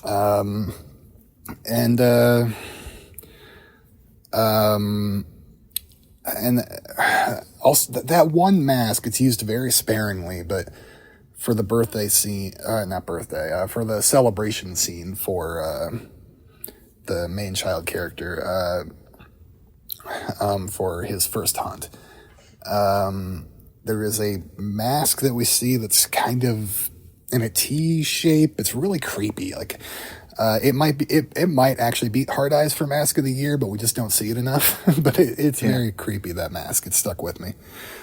And then just slathering Rafe Fiennes in that iodine is genius. Like how it looks like blood. It like kind of makes him look scarier, but he's like the perfectly complete opposite of that. He's the least scary person in the world. It's a funny choice. It's very, very funny, and like how and works thematically for how like this this iodine that keeps him safe it looks so gnarly and scary, and makes him look scary from afar. It's really great. That kind of worked out. It's a genius choice on many levels, and the commitment to it is great. My number one costume design 28 years later. Wow, excellent picks from an excellent player, Siobhan. Thank you. I thought about 28 years later for costume, but yeah, I don't know. You're just braver than me to put it on there. It's right below my honorable mentions, but it could pop up for me later. You're very brave. And now, Siobhan, we switch it up. Now we flip. And so I go again, and Marcelo, you're going to end this. Yeah. So we are going on to best makeup and hairstyling. Special shout out to Weapons. Aunt Gladys is amazing, but didn't ultimately make my list. And also another shout out to The Conjuring: Last Rites. I think that we have great makeup throughout that entire franchise, and I wanted to get it on my list, but I couldn't make it. And that smile demon from the mirror is really creepy. I like it a lot. Good prosthetic work, and then just I don't know, continued characterization of the Warrens in the past scenes and in the present scenes. Okay, number 5, Sinners. The rest of my list. Yeah, every single one of them basically boils down to like one really good prosthetic. So I wanted to add some variety, and this one it has a lot of variety. The vampires, they're all well and good, but everybody just looks so glamorous. All the women dolled up and beautiful. Their hair and makeup is just so gorgeous. And then when everybody gets covered in blood, everything's going crazy. It just looks extra double cool. Everybody does. Particularly that scene where Wunmi Masaka's on the ground and just covered in so much blood. It's great stuff. Number 4, The Toxic Avenger. Okay. Weird movie that I ended up liking a lot. Haven't had the opportunity to talk about it this season. Haven't really wanted to. But this, I think it has to be mentioned here for me that like this prosthetic of Toxie is just, it's just so good. It's funny just watching this guy move around in this big lumpy rubber suit. It perfectly works for the movie. I don't think Dinklage wore it. It was mostly a stunt guy. It might have been entirely a stunt guy. That's the stunt woman, actually, I believe. It's a woman. Oh, wow. Yeah. But I don't know. It looks right. It looks like I don't know. You believe it being Peter Dinklage, I guess. So good acting on that woman. Yeah, just so fantastically detailed. But I have more prosthetics coming up that I like more. Number 3, The Smashing Machine. I was so happy this got nominated for the Oscar. If it's the only representation of this movie at the Oscars, it makes sense. This is the thing it should be nominated for, if there's only one thing. I legitimately did not think it would be possible to transform a guy like Dwayne Johnson to this degree. He's an actor that like I've always just known him as himself for like 30 years. And in tandem with his performance, I genuinely lost to Johnson when I was looking at this character. Like he's completely lost in there. Like it's so good that it messed with my brain a little bit. I'm like, my brain can't compute that this is The Rock. Like it just doesn't make sense. It's like a weird something's off thing. But yeah, like I don't know, that the ability to do that is just incredible. Number 2, I just finished watching this film before we recorded, and so this is recency bias, but it's probably worth it. Number 2, Predator Badlands. God, how expressive this Yautja makeup is just mind-blowing. As I was watching the film, like it's kind of obvious some stuff is like digitally touched up to add more movement, but the mandibles I do believe all move on that creature on the makeup and allow for speech. And I can't imagine how long in the chair this was. Like this, and all of his battle armor and the tie that he has to keep putting around his arm.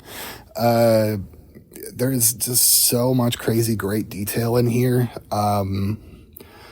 But really it is all about that Yautja. But also Elle Fanning's Thea, they make 2 very distinct Elle Fannings. They put the second one gets like this white contact in her eye that looks like her eye is voided out, and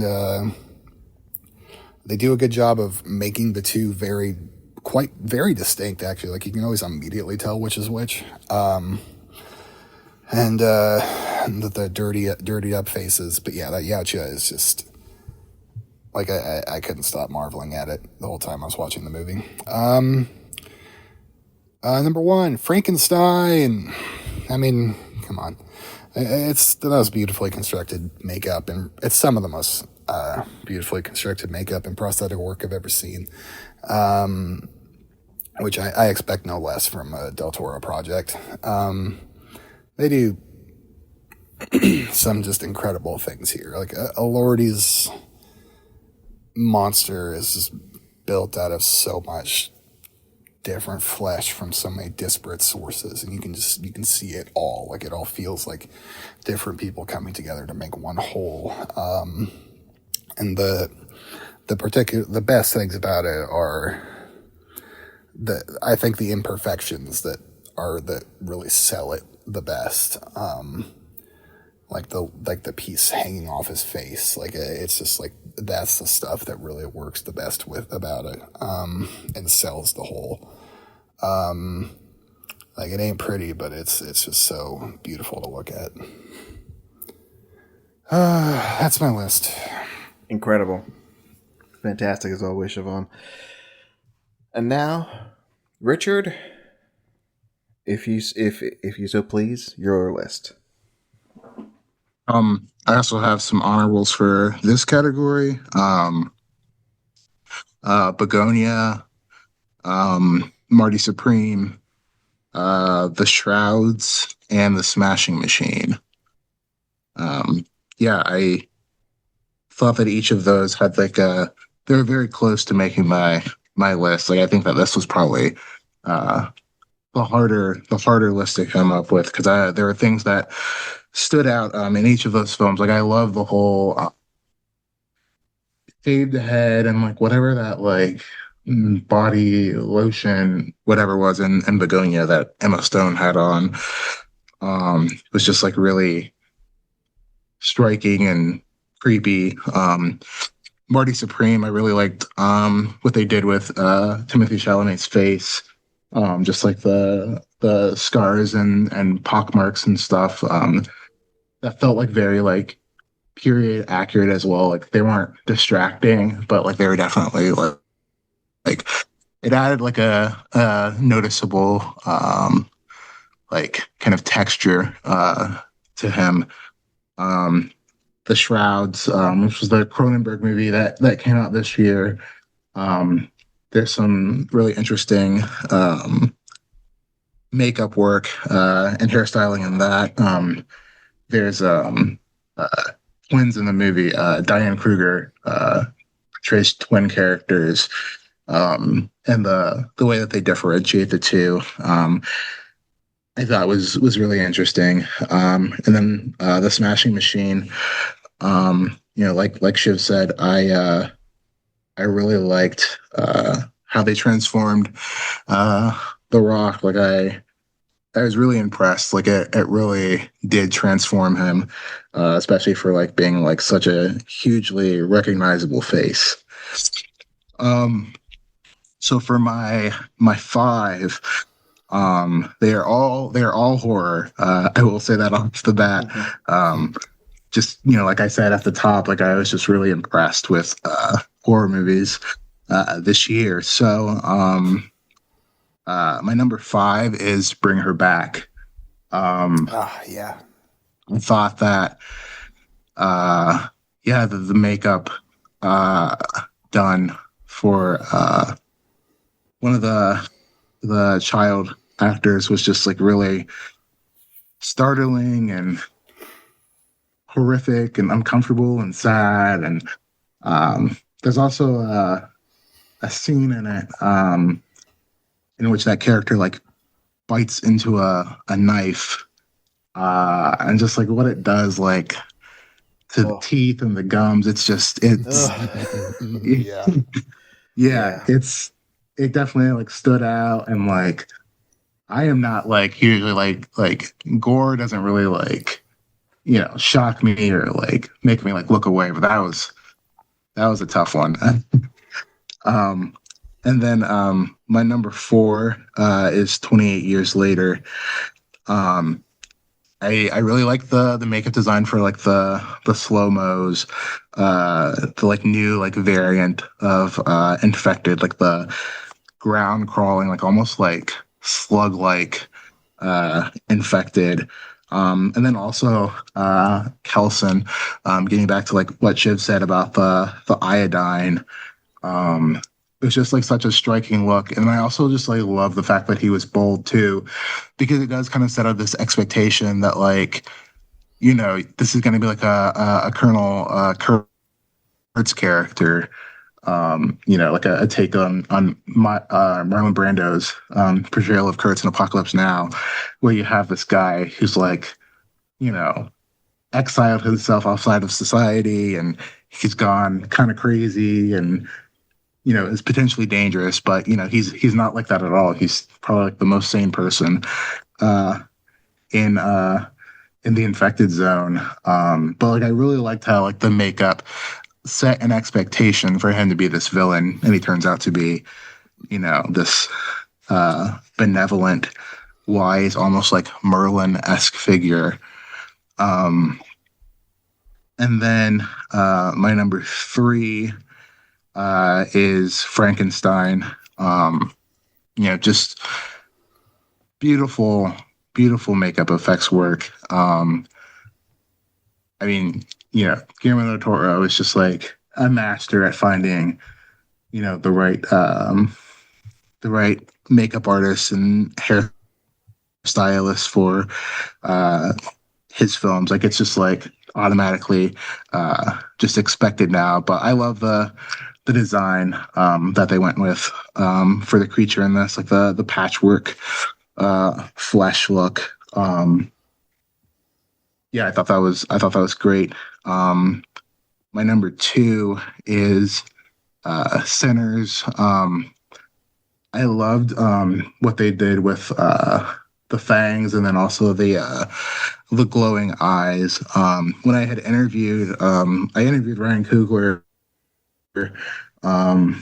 earlier last year, and so he was telling me that like him and the makeup effects team, they made a this giant like board with like all of the different like fangs that have been used in like vampire movies like over the century. They like either like got like stills from like the actual productions or like the makeup effects team like would recreate them, and so they had them all laid out, and so they picked aspects from different ones and like combined some together to come up with like the final look. And like not all of the vampires have the same teeth either, which was like really important, he said, to like distinguish them like in the same way that like people every day have different teeth and stuff, to make sure that like vampires had that as well. So that like level of detail really impressed me. Also, the like finale scene with the broken guitar in Rimmick's head, like that's just like, those are the kind of like special effects makeup that I like to just like live for. Like that's just like they're practical and just like it's gory and twisted and gnarly. Yeah, I love that. And my number 1 is The Ugly Stepsister. Which yeah, I highly recommend to anyone listening. It is just like so like graphic and startling, and the transformation that the lead actress goes through is honestly like unbelievable. Like she looks like an entirely different person from the first half of the film to the second. There's like all these like late, I'd say 18th century body modification surgeries, from like very early forms of like braces to like nose surgeries, and all of it is just like so like horrific looking, but like done like with such care. And then also the lead character, she does ingest a tapeworm, and so the way that like the makeup artist just like accounted for that, like the movie takes place over the course of several months, and just like the sense of like something's like eating away inside of her, like her eyes change, like the texture of her skin and the color of it changes. It's just like, I don't know, I was really blown away by it, especially like this was from a first-time director. And yeah, I just thought it was just really really sublime work. So yeah, those are my 5. Great. Awesome. Again, gotta see that movie. I really wanted to bring her back on my list, so thank you for perfectly explaining why it's so good. Yeah. All right, now it's Marcel, up to me to end this. It's up to you. Please take us home. I gotta take us home. All right. Save the day.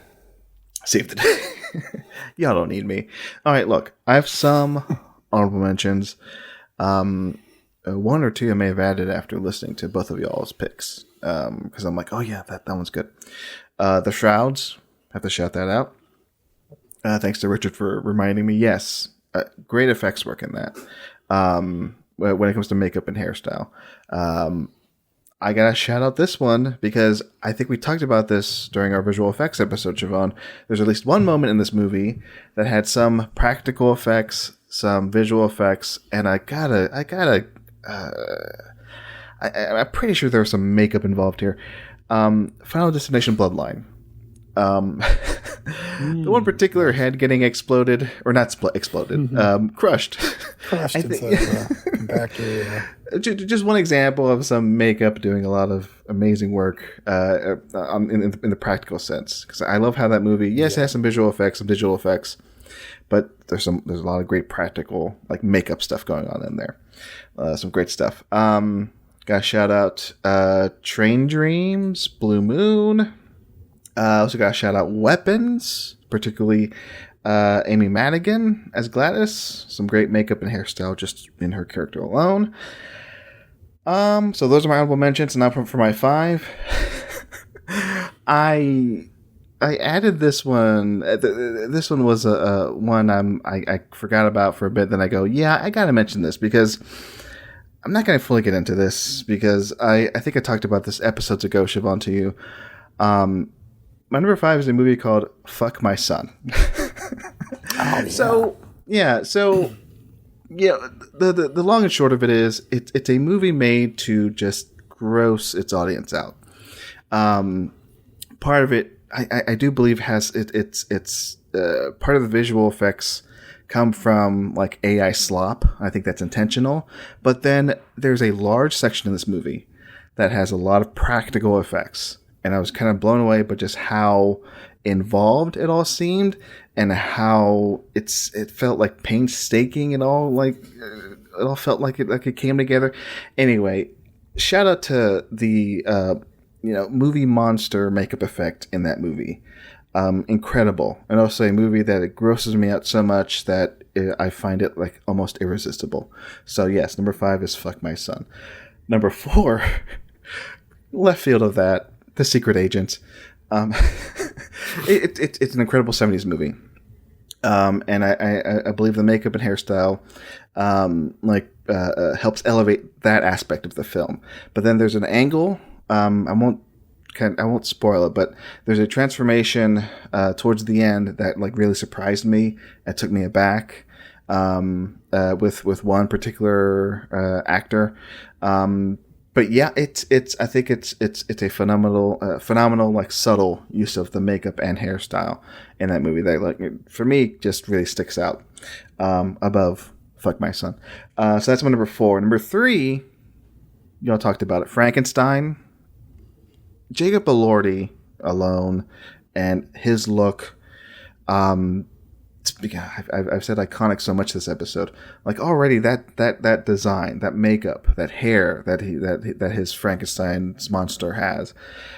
It's seared in my brain, and that's thanks to the work of the makeup and hair stylist and also Del Toro and everybody involved in making that character. Incredible work. Number 3. My last 2 horror movies. My number 2. 28 years later. I love it.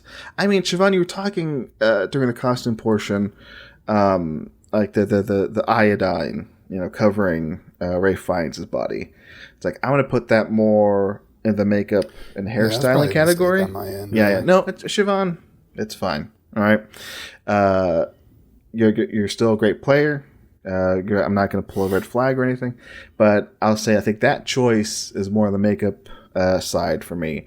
I think that, along with so much else in that movie, when it comes to makeup and some hairstyling, incredible work throughout.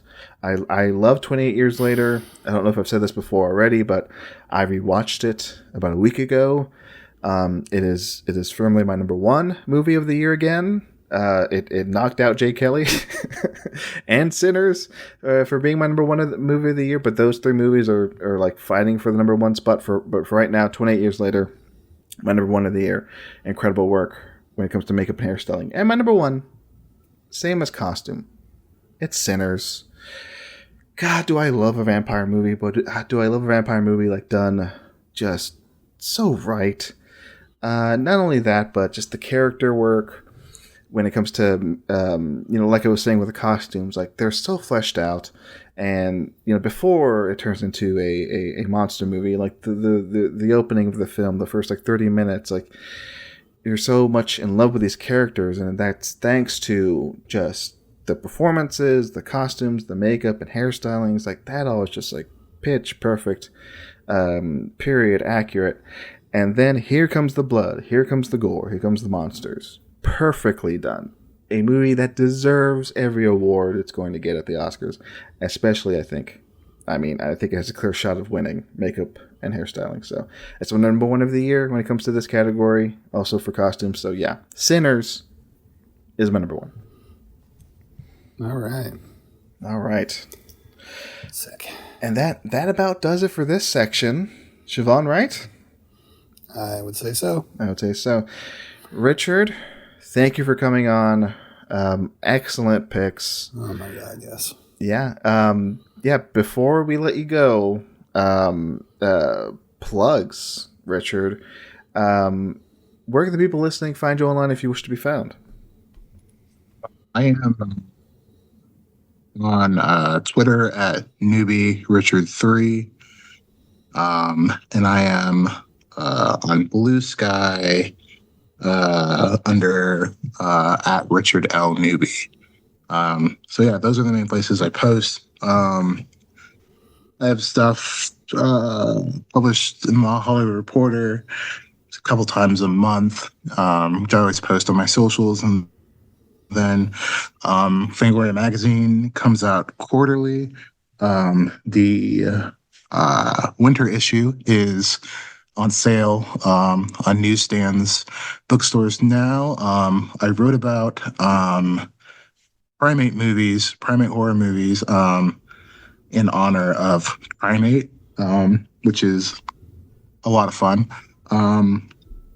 And yeah, I'll also be in the spring issue in April, doing a deep dive on like another horror subgenre. So yeah, check those out. You can also subscribe online. It's very much worth it. Besides my own articles, I love all the writing in it, all the people who work on it and edit it and, put the art together. It's just like a beautifully made magazine for, horror fans. So that's it. I appreciate you both having me on here. This was fun. Yeah. You know what? One more question, yeah. Richard, before we let you go. And this is important. Who do you think is going to win the Oscar for Best Picture this year? I really want to go with Sinners. That's my hope and my dream. So I'm going to be optimistic and say that. Mm-hmm. Excellent. All right, Richard. Thank you for coming on. Siobhan, what an excellent segment of the show. Now we move on to the next segment. Yes.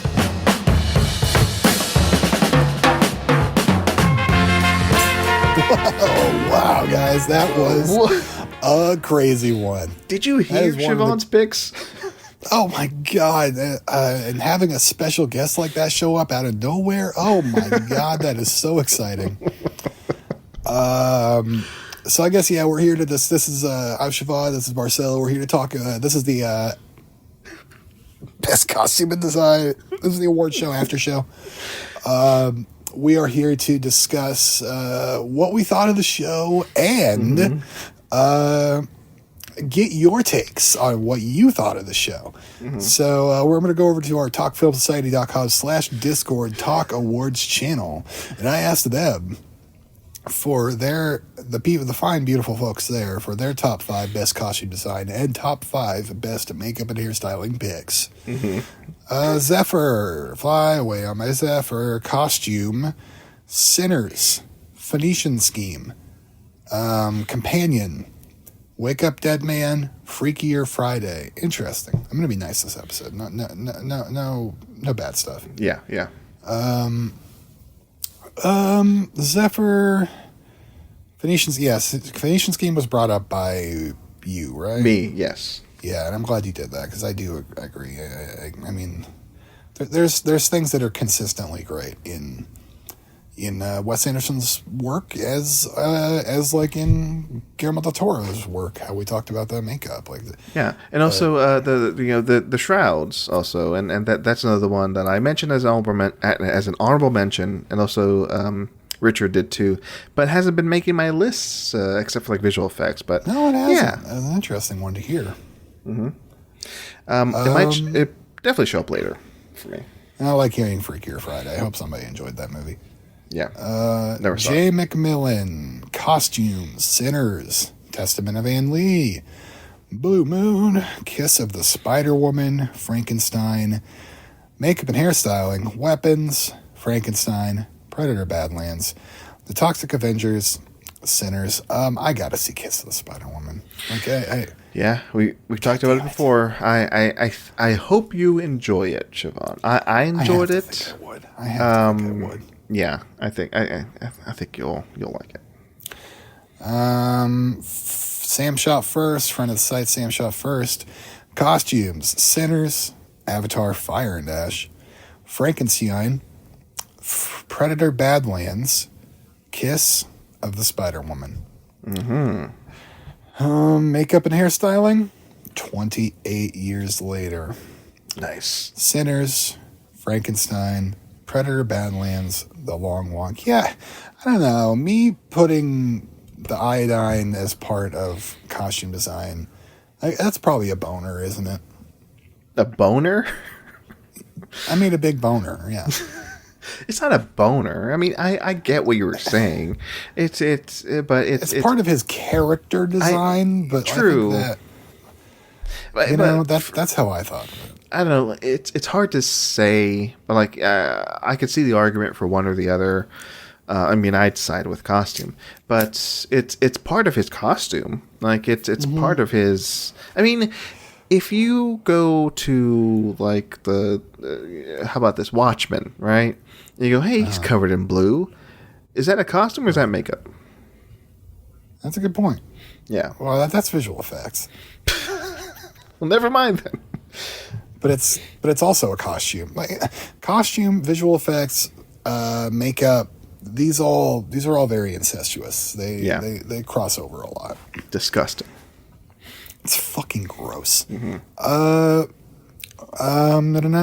the Who's, Tommy Thomas, Tommy Marinara, Thomas Mariani, host of Cinema to the Letter, Sauce Man, The Sauce Man, Costumes, Sinners, Martin Supreme, Train Dreams, No Other Choice, Hedda.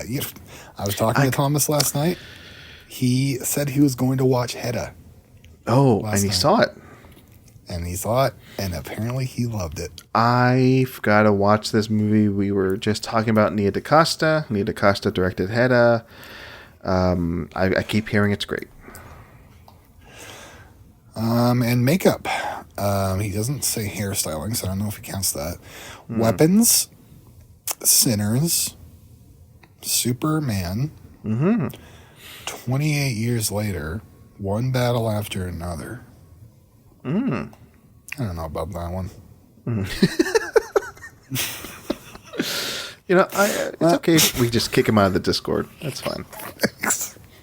Thanks, guys. That's everybody that submitted.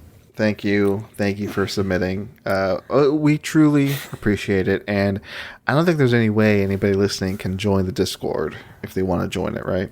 Oh no! Look, if I so I was specifically saying the talkfilmsociety.com/discord.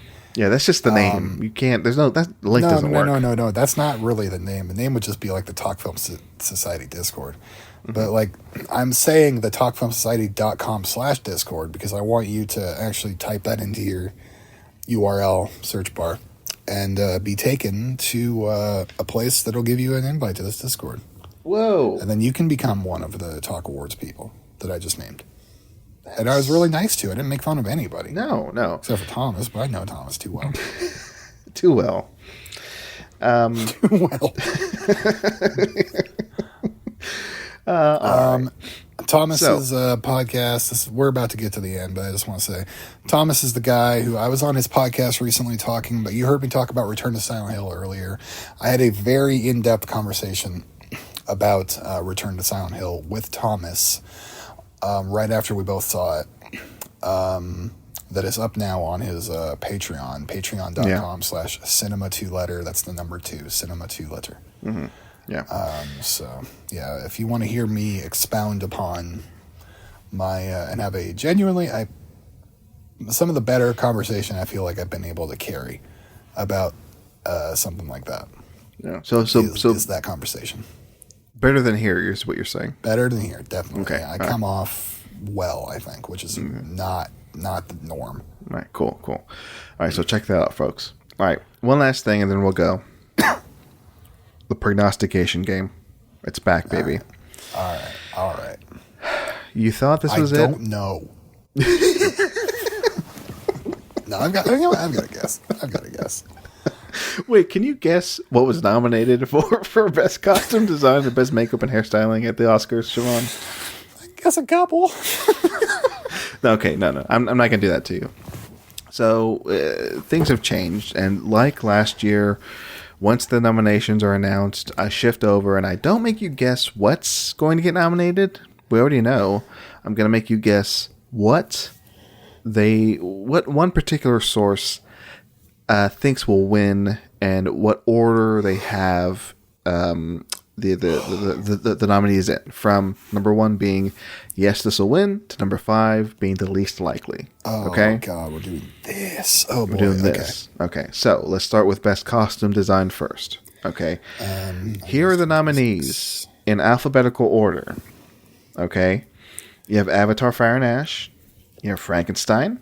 You have Hamnet, Marty Supreme, and Sinners. Okay. Costume design. Can you name them in order? From 1 to 5 from what IndieWire thinks will win. That's number 1. To number 5 being least likely. And this is as of January 23rd. So this is hot off the presses. So Siobhan, go for it. And number 5. Name them all. And then after you name them all, then I will tell you if you got all of them right or all of them wrong or some of them right. You know what I mean? Yes. Number 5, Avatar Fire and Ash. Okay. Number 4, Marty Supreme. Okay. Number 3, Frankenstein. Number 2, Hamnet. Number 1, Sinners. All right. What's the most dramatic way to do this? When do we do it this way? You said number 5 Avatar. Yeah. They also said number 5 Avatar. So you got that right. Number 4. You said Marty Supreme. They said Marty Supreme. That's 2. Number 3. You said Frankenstein. Sorry. They say Hamnet. Right. Number 2, you say Hamnet? No. They say Sinners. And number 1, you say Sinners. No, they're saying, hey, it's Frank's time. It's Frankenstein. It's Frank's time? It's Frank's time, yeah. So For which one? Costume design. For costume design. Frank's time for costume design? Yeah. So in order from likely to win to least likely to win, Frankenstein, Sinners, Hamnet, Marty, and Avatar Fire and Ash, number 5. All right, so 2 out of 5. Siobhan, what do you think of that list? I mean, Frankenstein, no. I guess I don't personally see it necessarily, especially against what it's against. But,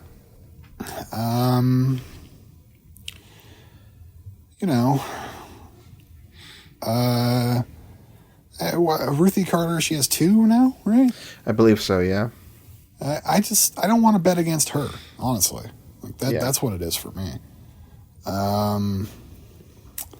But you know what? If that's what they're doing, that's what they're doing. Yeah. She's won twice for Black Panther and Black Panther Wakanda Forever. She won for Wakanda Forever? Really? Yeah, it says here she's won twice for Coogler's Marvel superhero movies. She's nominated. She's nominated for a fifth time. A dream team. Mm-hmm. Yeah. But wait, we'll come back and we'll get your response for who do you think is going to win for sure. Even though you probably already said it. All right, best makeup and hairstyling. Here are your nominees: Frankenstein, Kakuho, Sinners, The Smashing Machine, and The Ugly Stepsister. All right, Siobhan. Okay. Go ahead. This one I really don't know. Number 5. Number 5, The Ugly Stepsister. Number 4, Kokuho. Number 3, The Smashing Machine. Number 2, Sinners. Number 1, Frankenstein. All right. Let's see how you did. Number 5, you said Ugly Stepsister. You are correct. That's their number 5. Number 4, you said Kokuho. Correct. That's their number 4. Number 3, you said Smashing Machine. I'm sorry to say that is incorrect. Number 3 for them is Sinners. Number 2, you said Sinners. It's actually The Smashing Machine. Wow. Yeah, you know what? Hey, I like that it has higher chances. Yeah. So, yeah.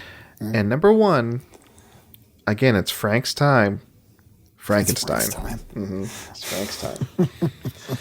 And you're right. I think you're that right. one should be number 1. Mm-hmm. Yeah. So you got 3 out of 2.